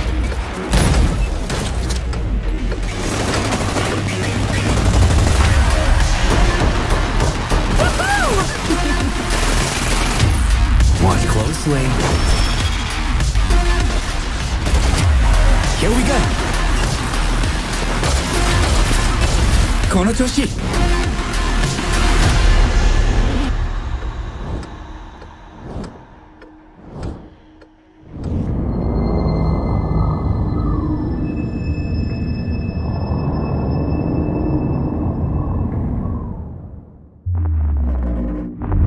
The digital world of the Hyperscape gave our artists and developers incredible freedom when it came to designing characters. Production manager Ana Maria Musca is going to take us behind the scenes of character design. My name is Ana Maria Musca. I'm the production manager for characters and weapons on Hyperscape. We have paid an exceptional amount of detail to our characters. We switch different outfits, different fashion statements, different tattoos, different materials until we see them as real individuals, as real people. So the second you pick a character, you see them in game, you understand what their motivations are and what drives them and what challenges them. This was the first lineup of characters. This is our default base, but even starting from the hair down, everything has been meticulously thought of. Would this person actually like this type of outfit? Would this person enjoy the type of tattoos that we're putting on them? Will they actually like to be in this body? Each season, we plan to produce new outfits for these characters. So we're hoping some of our players are gonna see the effort and maybe even correlate some of the accessories to what's gonna happen in the game. We're very excited to see it in people's hands. As we move into the next generation of gaming, Ubisoft has been working closely with console makers to take advantage of all the extraordinary capabilities these new consoles will offer. Now we have a special guest to tell us a little more. Hey everyone, Phil Spencer from Xbox. With Watch Dogs Legion, Ubisoft is supporting smart delivery. So you will get the absolute best version of the game on any version of Xbox you're playing on. On Series X, you'll get to take advantage of the amazing work the team has done with DirectX ray tracing to create an absolutely immersive version of London like you've never seen before. Ubisoft has a unique ability to create immersive worlds, setting a new bar that continues to drive our industry forward. I'm a huge fan of Assassin's Creed. I love the time I've spent exploring the world in Assassin's Creed Odyssey, and I can't wait for you to see the gameplay from Assassin's Creed Valhalla that's coming up now. All right, we know you've been waiting to hear more about this game since it was announced back in April. And now it's time for a deep dive into the world of Vikings. My name is Julien Laferrière, and I'm the producer of Assassin's Creed Valhalla. So a couple of weeks ago, we announced Assassin's Creed Valhalla, and the reaction from the fans was just amazing. The time period of Vikings is really, really inspiring. When we did our research, we found that, they were not mindless barbarians. Vikings were actually farmers trying to find new lands for them to settle. And so they had really human motivations. So for us to have this opportunity to tell kind of the real story about Vikings and kind of separate ourselves from the myths and the folklore is really something that drove us to make this game. The team went to Norway and England to take the same roads that the Vikings did, to really experience what it meant to be a Viking at that time. And then leaving Norway, which is barren but majestic, and just coming by boat in England and see those rolling green hills full of sheep, full of life, is just this moment that most likely the Vikings felt as well. You need to see this land of opportunity. And this is exactly the feeling we want players to experience in this game. It is a personal adventure, you know, it is the story of Eivor, a Viking chieftain. Eivor is either a male or a female. You decide when you start the game. They will have to leave Norway to settle in England because you just can't live in Norway anymore. There's too much political pressure, no resources available.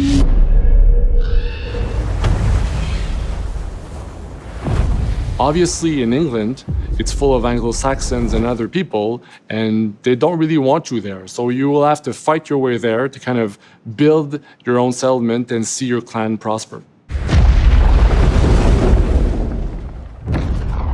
Vikings were brutal warriors. Shields! And the fact that they were mastering a lot of weapons coming from the medieval times really inspired us to kind of revamp the fight system, to leverage the brutality and the intensity of Viking combat. Vikings were not only fighting face-to-face, they were masters of stealth and deception when needed. They used basically any sort of tactics they could use to win the battle. So we want to portray the full range of combat that you can imagine coming from the Vikings.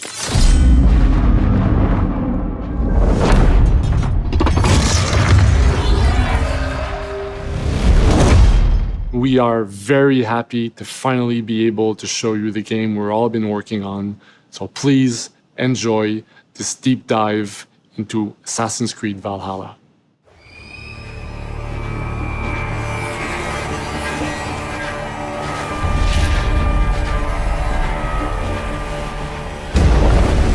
In Assassin's Creed Valhalla, you will relive the epic saga of the Viking invasion of England.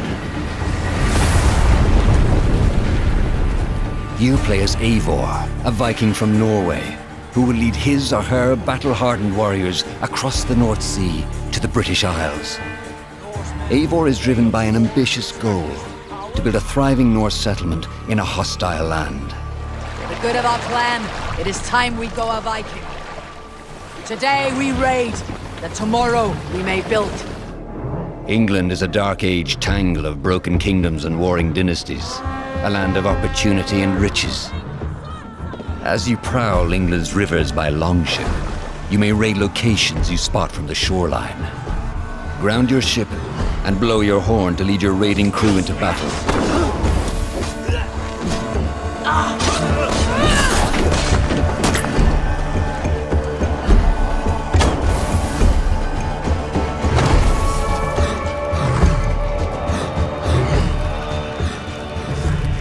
Your crew will assist you in all your raids, fighting enemies, battering down doors, and stealing cargo too heavy for one set of arms. Whatever riches and resources you pillage may be used to develop your settlement, giving you access to useful services, better tools, and new settlers. At the heart of your settlement is the Alliance map. It will serve as a record of the allies you have made, and a guide for future opportunities. The Viking Age was a time of warriors and legends. In Valhalla, you will find the largest variety of enemies ever assembled in an Assassin's Creed game. Every archetype offers a unique challenge. Some will coordinate with their allies for special attacks, while others will use nearby objects to their advantage, including the bodies of fallen warriors. To face these attacks, you must find and exploit your opponent's weaknesses to gain the upper hand. Take the fight to your foes with a host of brutal new combat abilities. Snare them with a Viking harpoon. Pummel them with throwing axes. Incapacitate them with the new stun system to keep them at a distance, or finish them off. Dual wield any two weapons you wish to unleash a deadly combination of attacks. Customize your fighting style as you see fit and become a legendary Viking warrior.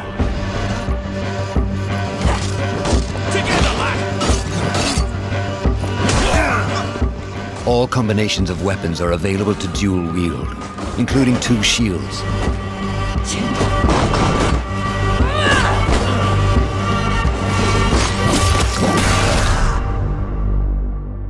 Not all situations call for violence. In this new land, a Viking must find a way to adapt.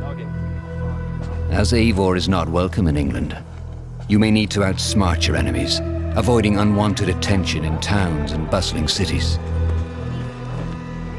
Use Eivor's hood and cloak to blend with crowds and slip past watchful eyes, an unseen hunter among the people.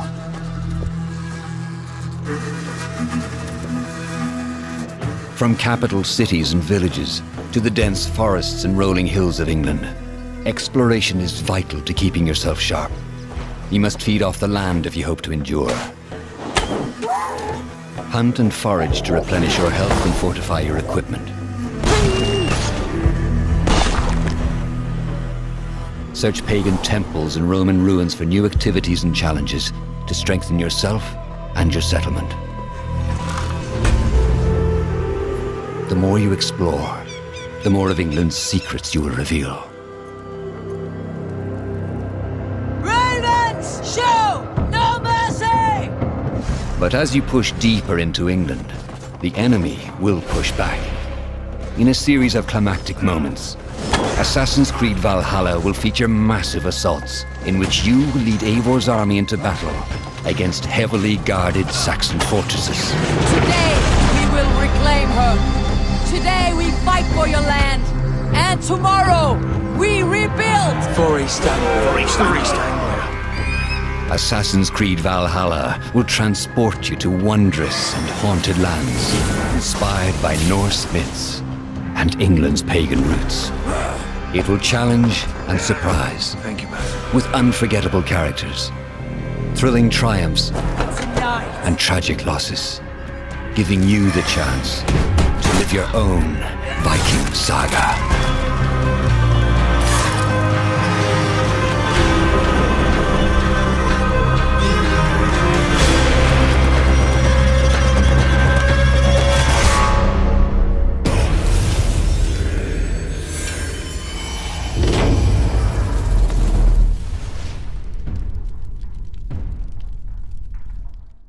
Ninth century England is truly unlike anything the franchise has seen before. Assassin's Creed Valhalla will release this holiday season on Xbox Series X, PlayStation 5, Xbox One, PS4, PC, and Stadia.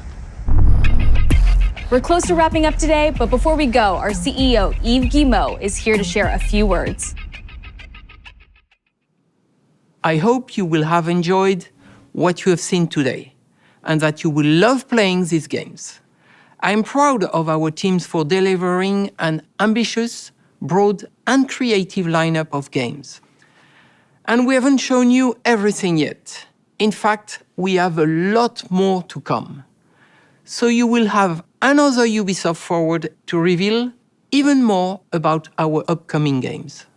But before ending this show, we have one more thing to share with you.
fuerzas ultrapenetrantes. Estamos cansados de los farsantes, de los...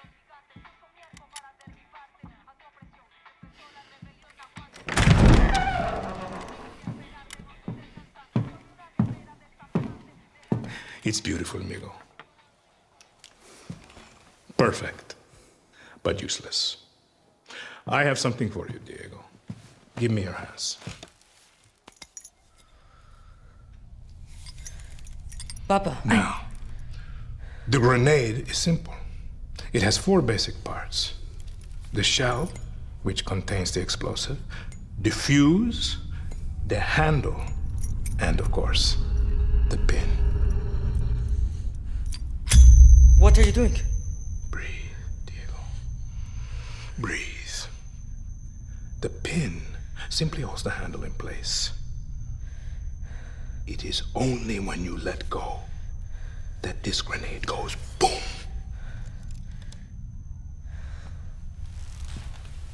Follow me. Now.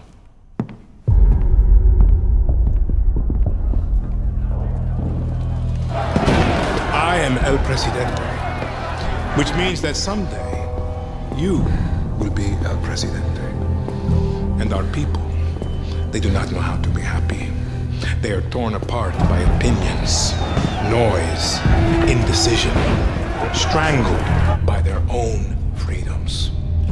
And even if you have love in your heart, even if you want what's best for them, if you only want to save them from themselves,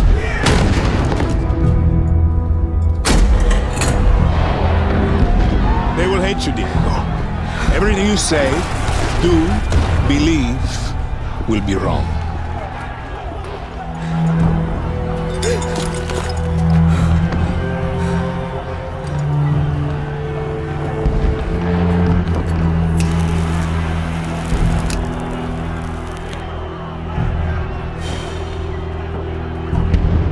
They will answer you with screams, call you evil, a monster, and give you this. So you tell me, are you evil? And are you a monster?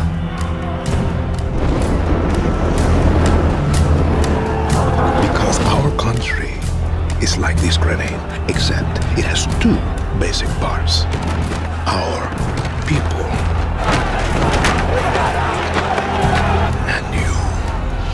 And you must clutch them nice and tight, or we all go boom.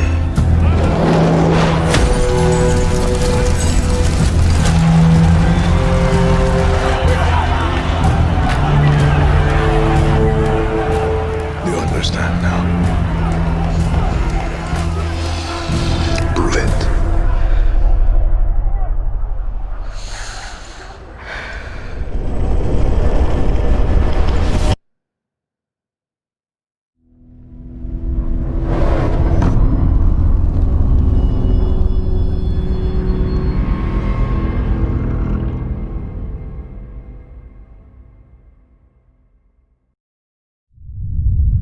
And with that, we're wrapping up our first Ubisoft Forward.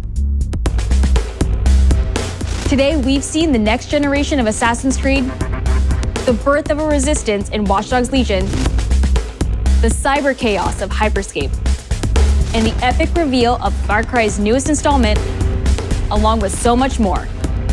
Remember, we'll be back later this year with another Ubisoft Forward filled with tons of game news and updates. Thanks for joining us.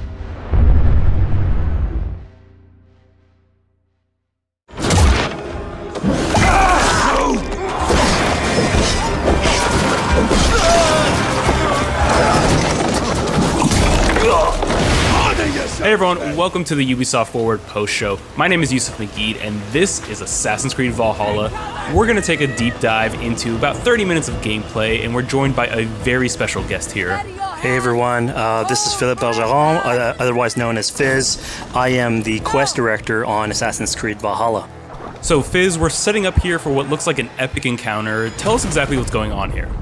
Yeah, so here we're midway through the quest that we're showing for UB Forward. Here we're looking at the assault of Berg Castle.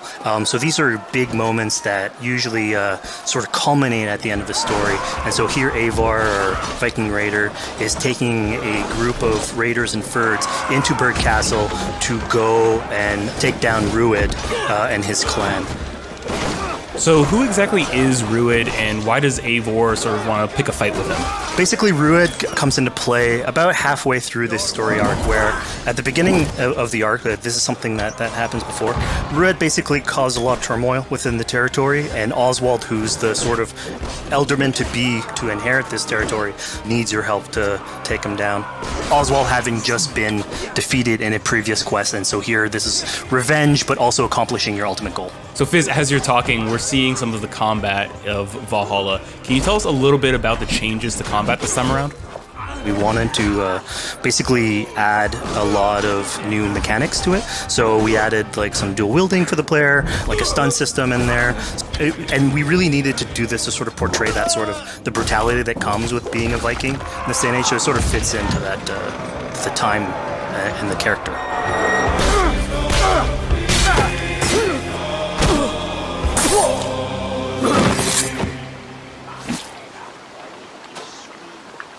Oswald. He lives. Oswald lives! Eivor, is that you? Shut your ass, twig spine.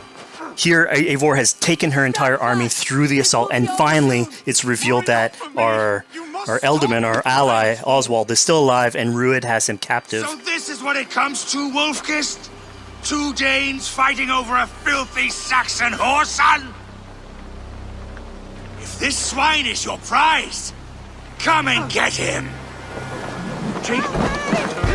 So now that we've seen that Oswald is alive, we have Rued within our sights. What's the next step here? So the next move for Eivor is to finally face off against Rued. She has her allies, they can take care of the rest of the army. Now it's time to go one-on-one against Rued in one of our boss battles, actually.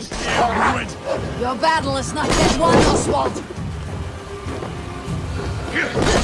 And it's worth pointing out, actually, that here what we're showing is the player going and facing off against Rued aggressively, but we tend to always have to support a 360-degree approach in these things. So the player could have approached this a little bit more stealthily and gotten at least like a good critical hit on either Rued or his wolf, and so you can play this a little bit more strategically if that's your playstyle. So we're not only fighting Rued here, but also his pet wolf, right? One of my preferred strategies is to eliminate the wolf first, just focus fire on him. It takes at least one opponent out of the combat. Now Rued will have extra abilities that come into play if you do eliminate his wolf, but I think having one opponent less in the battlefield makes for a good strategy in the whole.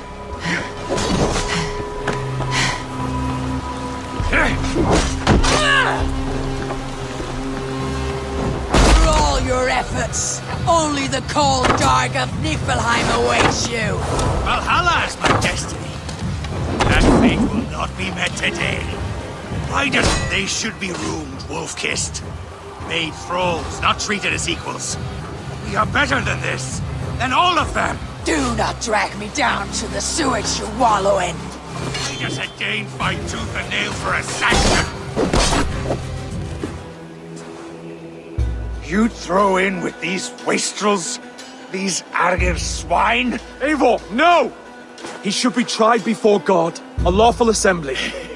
All right, so we've defeated Rued, we freed Oswald. What comes next? Oswald, in this case, prefers for Rued to be kept alive, and so you basically have to choose, are you going to go against his wishes or stay true to your nature?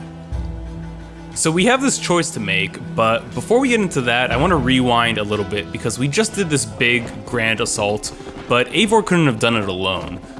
She clearly had to recruit some folks along the way, get some troops, get some allies. So let's actually rewind and see how we went about first gathering those troops.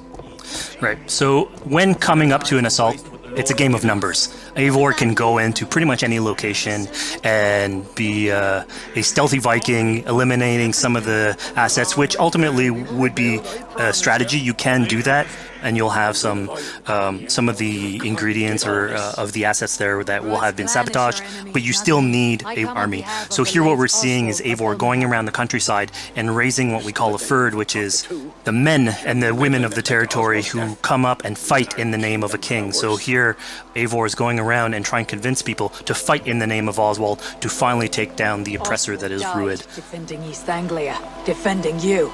Will you not do the same? What? Die in defense of a lost cause? Yeah, so she's really using like the image and like the leadership that Oswald had, what he meant to the people in his name. She's going to recruit these people. Pretty words, Dane. But the men of Theovard have their own battles to fight. So we're told by this Reeve that there are troops, there are allies that he could add to our cause. But first we sort of need to do him a favor, is that right? Yeah, so obviously these people have been run down by Rued and the impact he's had on the territory, so I think a lot of these people have sort of lost hope. And so you need to show them that there is hope. And so here Eivor is basically helping them take back one of their prized locations by taking a couple men and raiding a nearby township, basically taking it back for the people and showing that there's a reason to continue fighting and then get them on your side.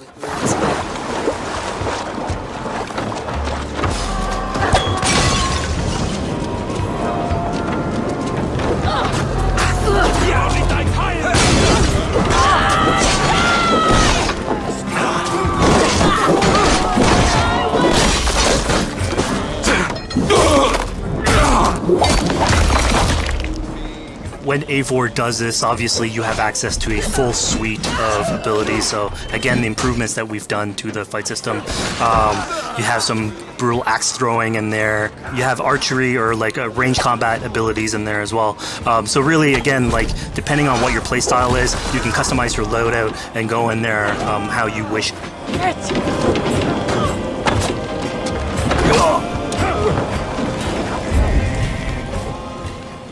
Fizz, we just saw this giant pulse go out.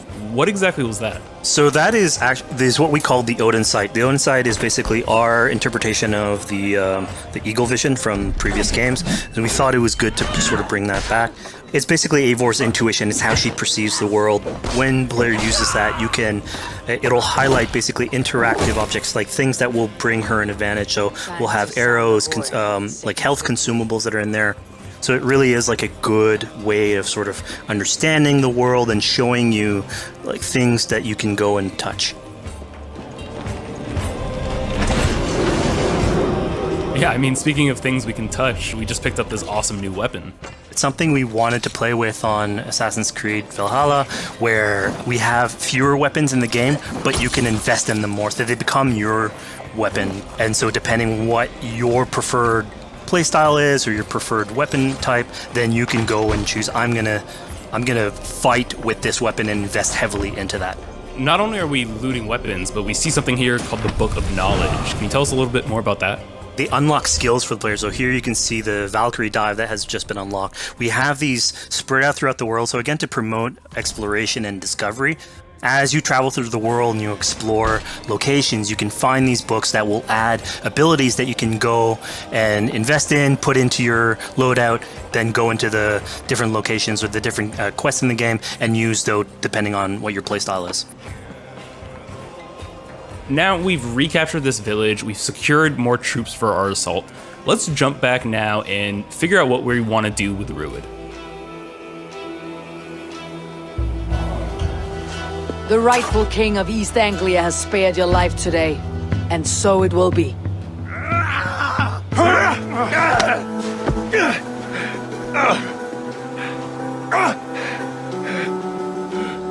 Compassion is a virtue suited for anyone, Eivor, including you. Thank you.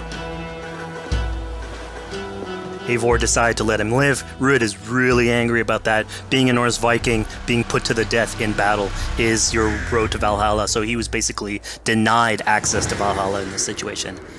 Obviously, all of these decisions come into play later on in the game, so we have very difficult decisions for the player to make. We didn't want to have easy decisions. Yeah, you know, when I was playing, I decided to listen to Oswald and spare Rued's life, but What exactly is the relationship like between Eivor and Oswald? So the relationship between Eivor and Oswald is an alliance. It's basically Eivor is surrounded by territories that initially getting into England are hostile towards her, and obviously if you want to set up a new settlement, you want to make sure that your neighbor is friendly. So here in East Anglia, Oswald is the man for the job, where putting him into a position of power would help her sort of secure her territory. So earlier on to the territory, Eivor comes in here, meets Oswald. The problems he had with Rued are sort of put to light, and going through the arc, you basically help him deal with Rued and aligning basically Danes with Saxons in one territory. So, Fizz, we've completed the assault. We've gotten our hands dirty with some combat, taken down Rued. We have this big open region of East Anglia, so before we head off to Oswald's wedding, what do you say we head out, have some fun, and see what we can get into in the open world? That sounds great.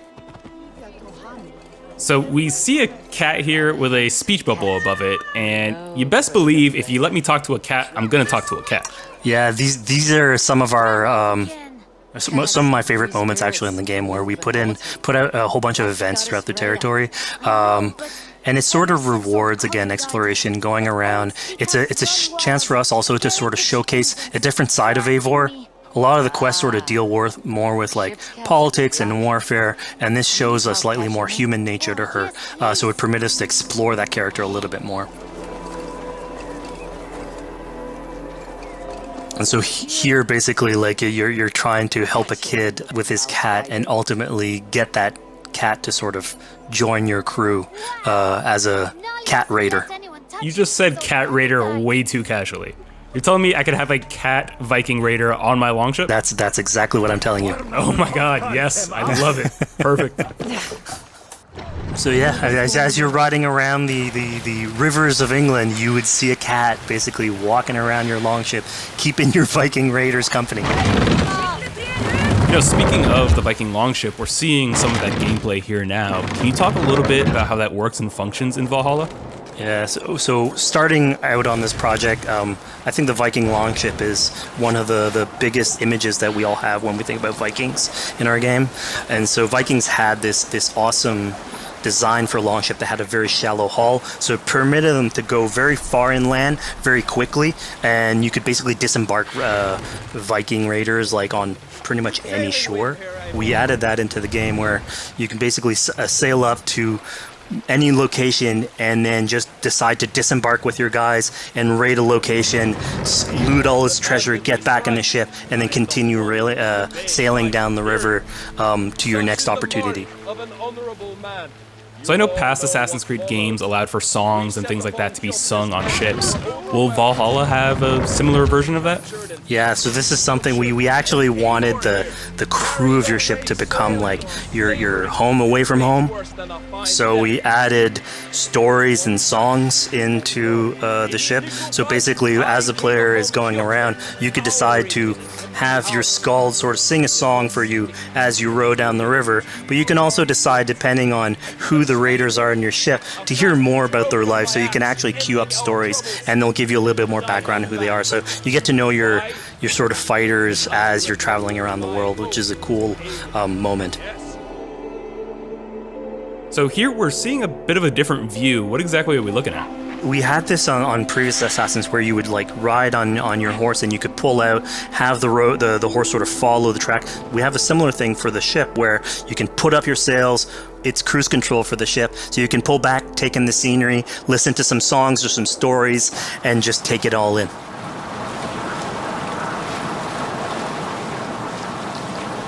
So, speaking of Viking songs, we have an activity here that's not exactly singing, but kind of related, right? Yeah, so here what we have is what we call flighting, which was an activity that Norse people would partake in.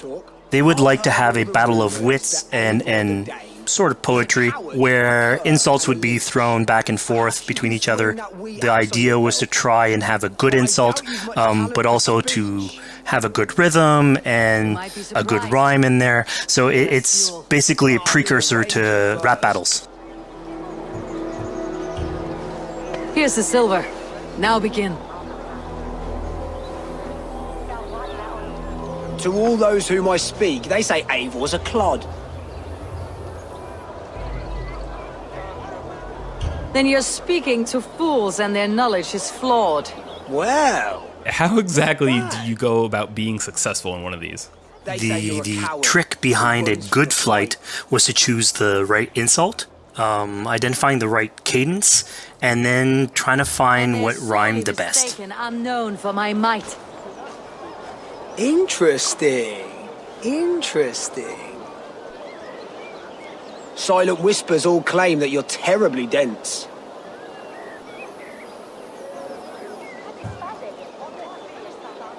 Then you've clearly misheard them. My wit is immense. Oh, you looked out with that one. Well, what a surprise. Eivor of the Raven Clan is a true talent. I'm shocked. Don't believe everything you hear, unless it touches on my flighting. Then heed every word. Take the coin. So now that we've proven our sharp tongue and wit, I think it's time for a bit more relaxing activity. So we're fishing here. Yeah, that's it. So we gave Eivor a fishing line, so you can actually throw out a line and go catch some fish. This is used basically to play into our new health loop, where the player will lose health in the world, and it doesn't automatically regenerate like we would have in the past. So you actually have to go out and get some supplies. So you'll find mushrooms and some food that you can gather. But here, like you can also catch some fish and consume that to regain some health. We also will sometimes have it in certain quests. So it's a good way to sort of chill out on the side of the water and just, again, take it all in.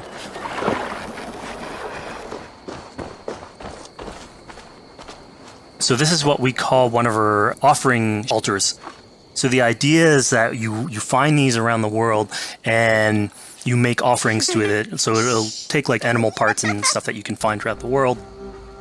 Here what you're seeing though is sort of like a fancy version of it, where as you do your offering you get interrupted by some kids that basically come and steal your stuff.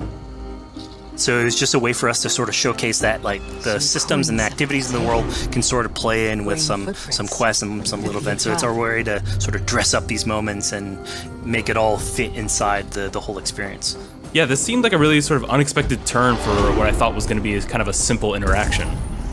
Yeah, and it's really what we were trying to do with these events is to give another dimension to Eivor, other than just, the pure rar Viking or the politician. Because you can imagine at some point that will grow old if you're always telling that version of the character. So it lets us really go into the depth of who is Eivor, what motivates her, how she can interact with the world outside of warfare and politics. Your stealth needs work.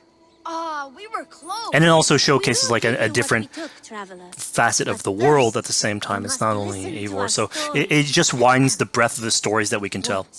So who exactly are these two children? These are kids of East Anglia. They are going through tough times with whatever Rued's been doing to the territory. And so they're just here trying to survive and basically exploit the people that are there to make offerings. It was kind of nice to see that Eivor wasn't really necessarily upset at them for stealing, and after you talk to them, you have the choice of helping them. You can give them food, give them some money, or maybe just say, "Hey, good luck, on your way." Yeah, and then this is something we also wanted to do a lot. Like, so here we're doing an event, we do it in quests as well, but we want to give a lot of this agency into players' hands so that they can sort of shape Eivor a little bit. Who she is, so it represents them a little bit more, and they can roleplay that a little bit better. And again, it just gives her like a little bit more humanity in these moments. This is what large walkers should do. Provide for small walkers.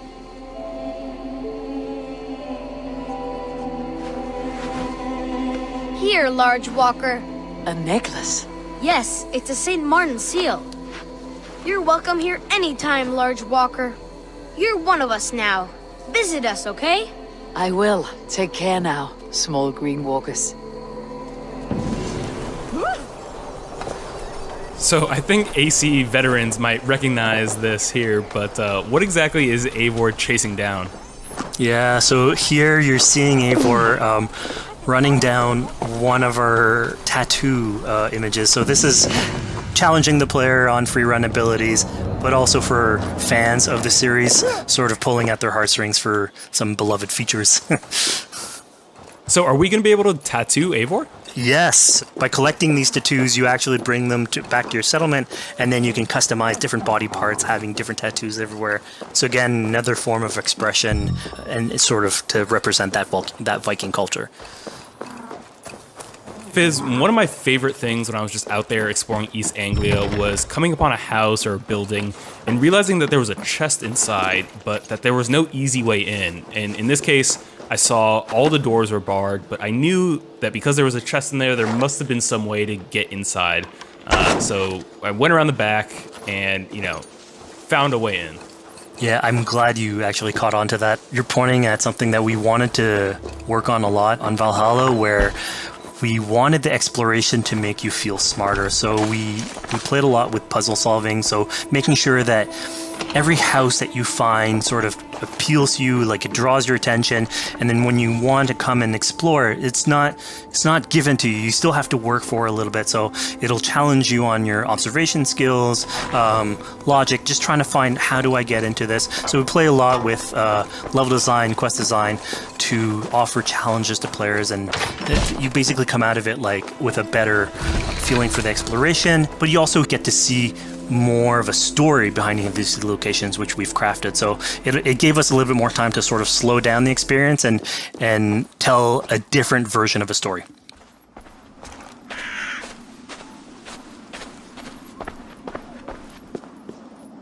A poor victim of someone's fury. Yeah, I mean, speaking about exploration and just finding things out in the world, I was just wandering and came across this clearing and found this kind of morbid altar.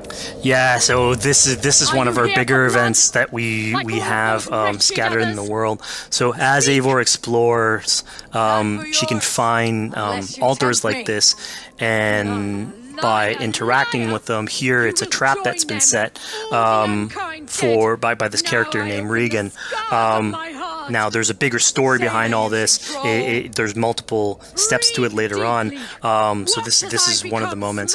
It permits us to go into a slightly more mystical realm and play with a boss fight that has more magical abilities, if we will. And basically have this awesome boss fight in the middle of the swamps. And so here the abilities that you see Regan using are a little bit on the mystical side of things. What's happening is Eivor at the beginning in that trap is poisoned, and so she starts sort of hallucinating, seeing the world in a sort of different light and filter. And so that's sort of what lets us go into the realm of the weird. My rage, spirit of my father's rage, fill me!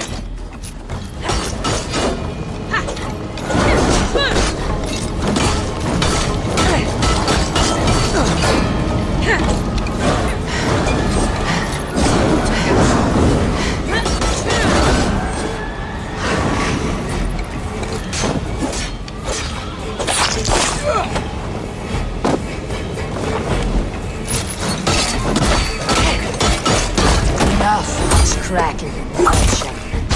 Arrest your demons. So we just saw here that Regan belongs to something called the Daughters of Lyrion? Yeah, that's correct. By finding the other daughters, you'll get a little bit more backstory on who they are, so we don't want to spoil that too much. But it creates like a sort of greater story that is not on the main path in any way, but it's still very rich and adds to the lore of this world and actually plays into history. So we just had a really exciting, really intense boss battle. I think it's time for something a little bit more relaxing and calming now. Yeah, it's all about pacing yourself with the highs and the lows. So here we have a low chill moment of what we call building a cairn. So Eivor, as she explores the world, will find these sort of meditative areas where you have a pile of rocks that you could just stack on on top of one another using physics. And I mean, yeah, the ultimate goal is to try and get the highest pile of rocks, but really it's about taking in the sights, relaxing, taking a step back, and building something. Together we stack stones into cairns. These? Yes. Think of this as a test of mind and wit. Stack the cairn stones high and wide into any shape you like. I mean, you can spend as much time as you want building these things, making them as high as you want, as weird as you want. I'm sure like a lot of these stuff will end up on the internet, like people comparing structures. And the cool thing is that once you've built it and you decide to get out of it, it sort of stays there. And so that's yours, right? And until the moment where you come back and you want to build a new one. It's sort of cool that we were able to give that to players to express themselves. At this point in the demo, we've explored East Anglia, we've met some children, we've broken into a house, we fought a boss, we built a cairn. I think now it's finally time to go and head off to Oswald's wedding. Yeah, so this is the moment it's all been building up to. By the moment you get into the territory, it's sort of like mentioned by Oswald that he's trying to get married with his Dane lady. And so as you go through the arc, that's sort of like the underlying thread. Really, it's about Rued creating turmoil in the territory and helping Oswald sort of get above that and show that he's a good leader. And so you finally, after going through all of that arc, finally get these two together, go through their wedding, and you're invited to attend the ceremony. And then all the activities and fun times that comes afterwards. Yeah, as much as we've seen the brutal side of England, it's nice to see the joyous side of it as well. Yeah, and it's something we really wanted to play on in Valhalla, where being a Viking is not only about being a raider or a warrior. I mean, there's revelry, there's feasting, there's partying that goes, and like if someone knows how to party, it's a Viking. And so here, this is one of our opportunities to sort of show what a sort of Viking gathering is. And what's cool here is it's a good alliance of Norse culture with Saxon culture, sort of smashing those two things together and building bridges. Yeah, I mean, what's a wedding without some drunk archery, right? Yeah, so like, anything can happen in a Viking event, right? Eivor, yeah, here, just get drunk, shoot some arrows. Barely a challenge. Steady all, and ready yourself for the wedding race. The king and his bride against all! My king! He... So here we see the decision I made to spare Rued came back to bite us. Yep, that's the decision you made coming back. So as we said before, all of your decisions have consequences, and this is a big one. I challenge you. I accept. You're basically presented with the option to sort of step in for Oswald, fight the fight for him, or let him go and fight his own fight. Yeah, personally, I chose to fight myself because I thought Eivor is the type of person who likes to finish what she started. Plank by plank, and a dead king cannot keep his oaths. Let me finish this. Oswald, you gutless Irish swine! I'll slay the wolf-kissed, then hang you with your own tongue. How does this encounter with Rued differ from our previous fight with him? So at this point, you've eliminated his wolf, so it's just him. And so he's angry at this point, and so he will start using his big gun abilities like fairly earlier on in the fight. So it's way more vicious, way faster. There's less strategy. He goes literally swords blazing at you. And so this is a fight to the death.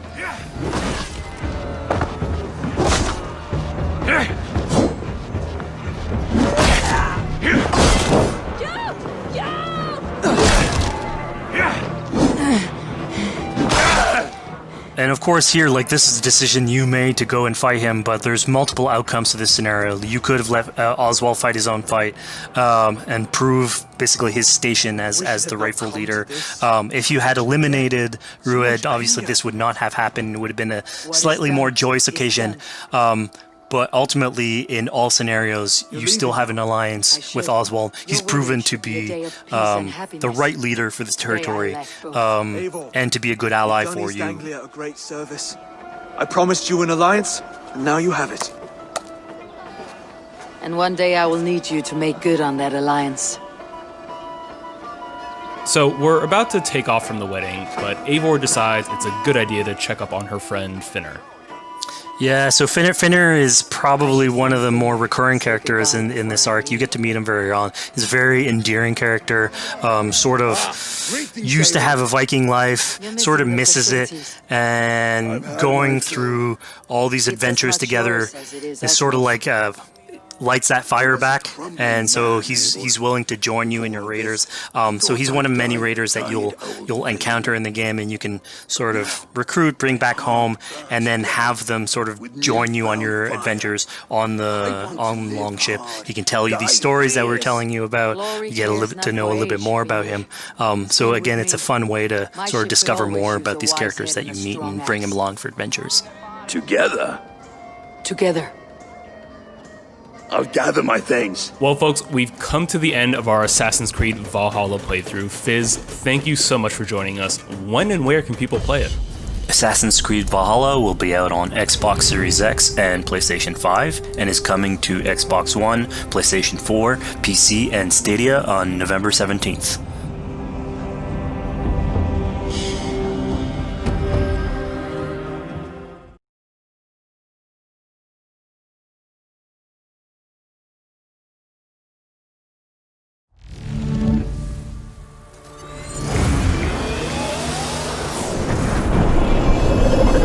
Hey everybody, thanks for joining us. My name is Eric Pope. I'm the Senior Community Developer on Hyperscape. And I'm Graham Jennings. I'm the Senior Producer on Hyperscape.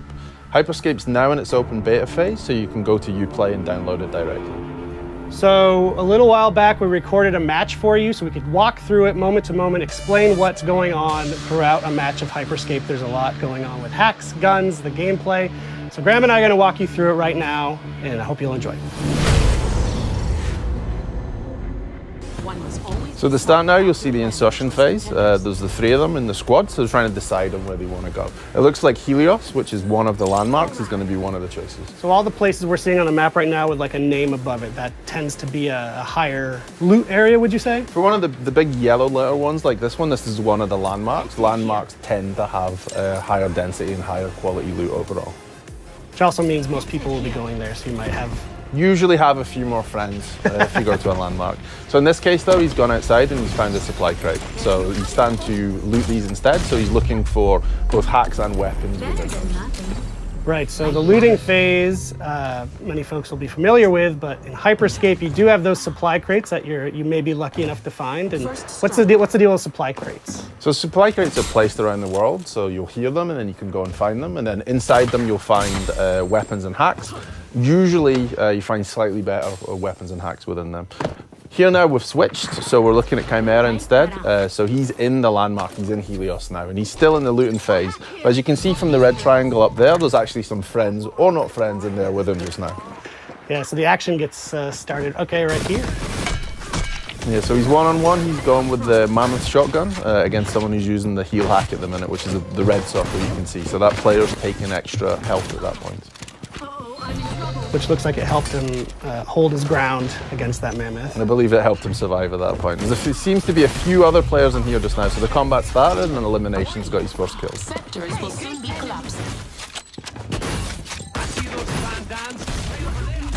Oh no, so he's just been eliminated actually. Yeah. So he just, he's been eliminated and he's turned into an echo now. So he's going to wait for his friends to bring him back. So he's going to go to one of these restore points, which are basically places where someone else from another squad's been eliminated, and you can be restored and brought back to life at one of those points. So the action pretty much never stops in the game.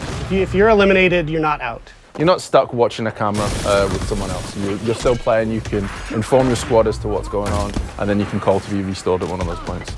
There's plenty of people, like you said, who ended up at Helios at the end. There's at least 3 other squads. So we can also see when you have a teammate who needs a revive, it's called out on your... Yeah, the green icon you can see at the side is him calling for a revive at this point. So Mr. Gomi's busy eliminating other players, which will cause more revive points to appear as well. This guy's low on health, so I don't think he's going to last long for that. Okay, so I see once someone's eliminated, they drop a revive point that you can use. What you'll actually see at the minute now is both Chimera and Elimination are both echoes, so it's just Mr. Gomi by himself at present time. So can he survive this and get through? He's going again. There's still a few other players in here, that's for sure. So that was the slam hack he used there. So basically he projected himself up in the air, he landed, he dealt some damage, and he's managed to eliminate the other player. Yeah, he got the elimination with it, which is pretty good. And then he's starting to bring back Chimera at this point, so he's now back into the game. Right. So he's got to reloot and find new weapons again, because when you are eliminated, you go back to just your melee weapon. Okay, so you don't hold on to your gear when you get eliminated. No. So this is the start of the decay you can see. So you see all these blue triangles that are appearing. This is how we basically do, map size reduction and zone reduction to bring players towards a smaller map into the center. So instead of having a circle that shrinks, we've decided to actually dissolve the map. And is it kind of the same? Will you always know which districts are decaying first? You can see from the map when you bring it up what's going, and you'll also see the icon when he turns on the left-hand side of the screen a second ago, which shows you where the safe area to go is. So at the top it will show you sector is closing, and then you've got the little icon of the person running with a distance against it. That tells you where to go to the next safe place.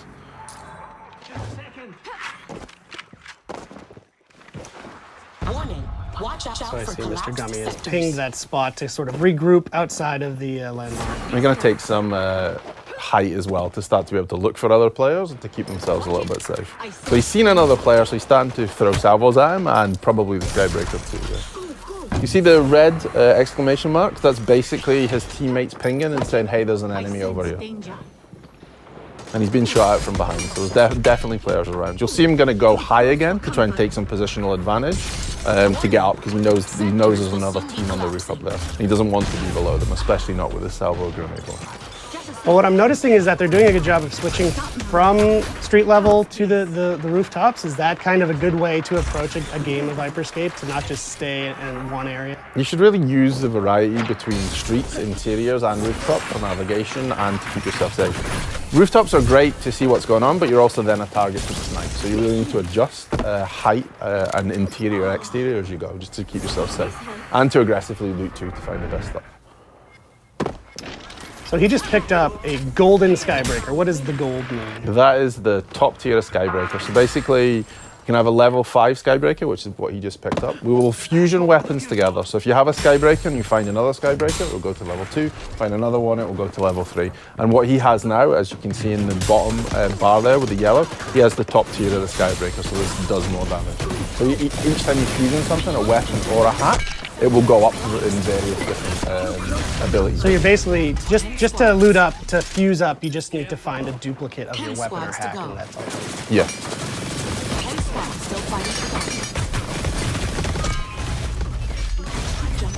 So you'll see though, on the left, when you see the other players' names, you can see that Mr. Gomi has 2 yellow weapons and a yellow hack. So he has 2 fully fused weapons and 1 fully fused hack.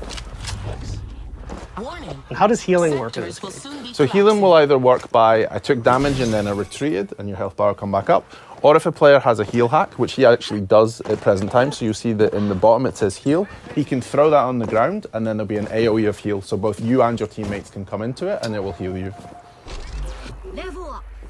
And enemies cannot heal up in that same AoE? They can't heal up in your AoE, but they could also use the heal hack themselves if they wish. Cool. So you see them now, they're starting to hunt again. I guess I've heard some other players, because you can see them starting to move around, and there's a sense that they're not alone at this point. And there's a ping for an enemy, so yeah, the combat started again. So this guy finds himself in the middle of a bunch of the 3 players, so he's not in the best spot just now. And yeah, that's the end for it.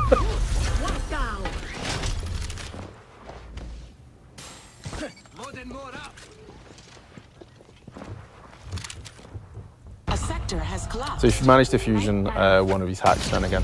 So here you'll see the decay started. The player found himself out in the decay as it was starting. He had no cover left, so you find yourself out in the open, and they eliminated him with a Ripper at that point.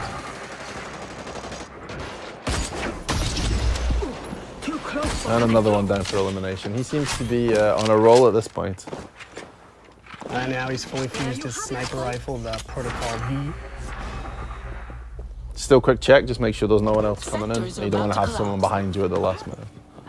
5 squads. So there's still 5 teams left. And then we'll swap back to Mr. Gomi, who's still rolling with the Skybreaker at this point. It's worked out well for him. Yeah. The case starting to happen in this region too, so we're starting to move forward a little bit.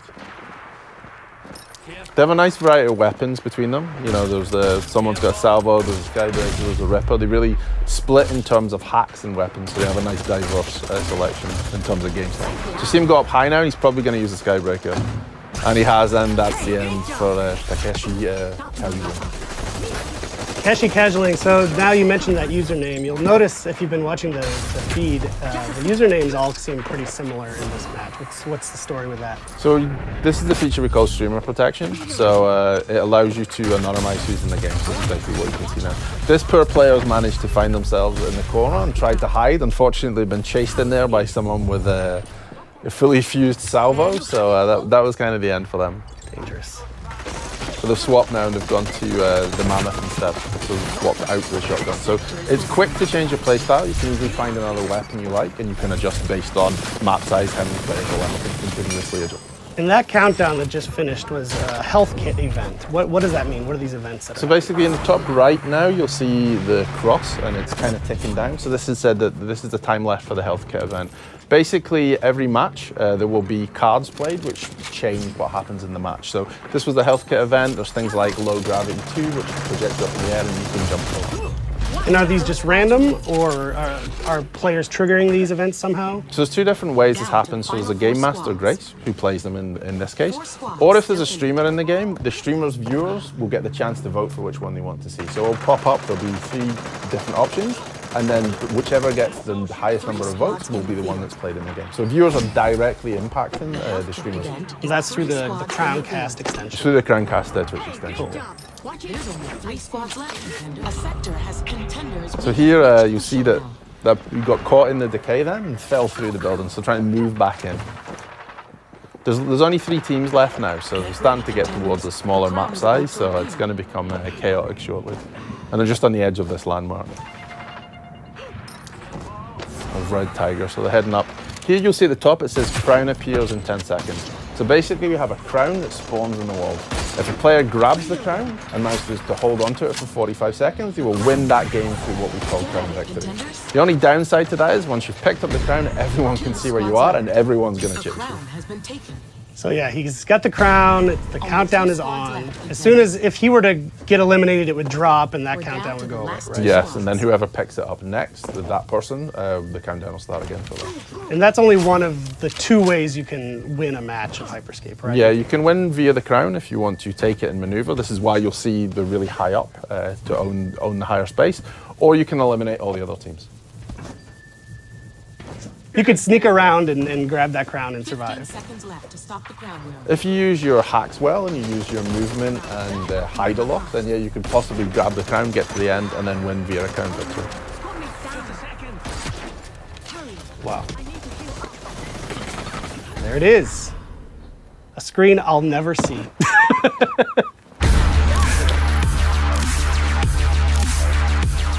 All right, well, that was just one match of the frenetic, fast-paced game, Hyperscape, that we are both very lucky to work on. Thank you for joining us. Thank you for watching UB Forward in this post-show. As we mentioned before, the game's available right now in open beta on PC. Just go to Uplay to download it. And we're also thrilled to be taking part in the Twitch Rivals event, with the information appearing magically on the screen below us. So Graham, thank you for your time. Thank you, Eric. Have a good day. And we'll see you in the Hyperscape.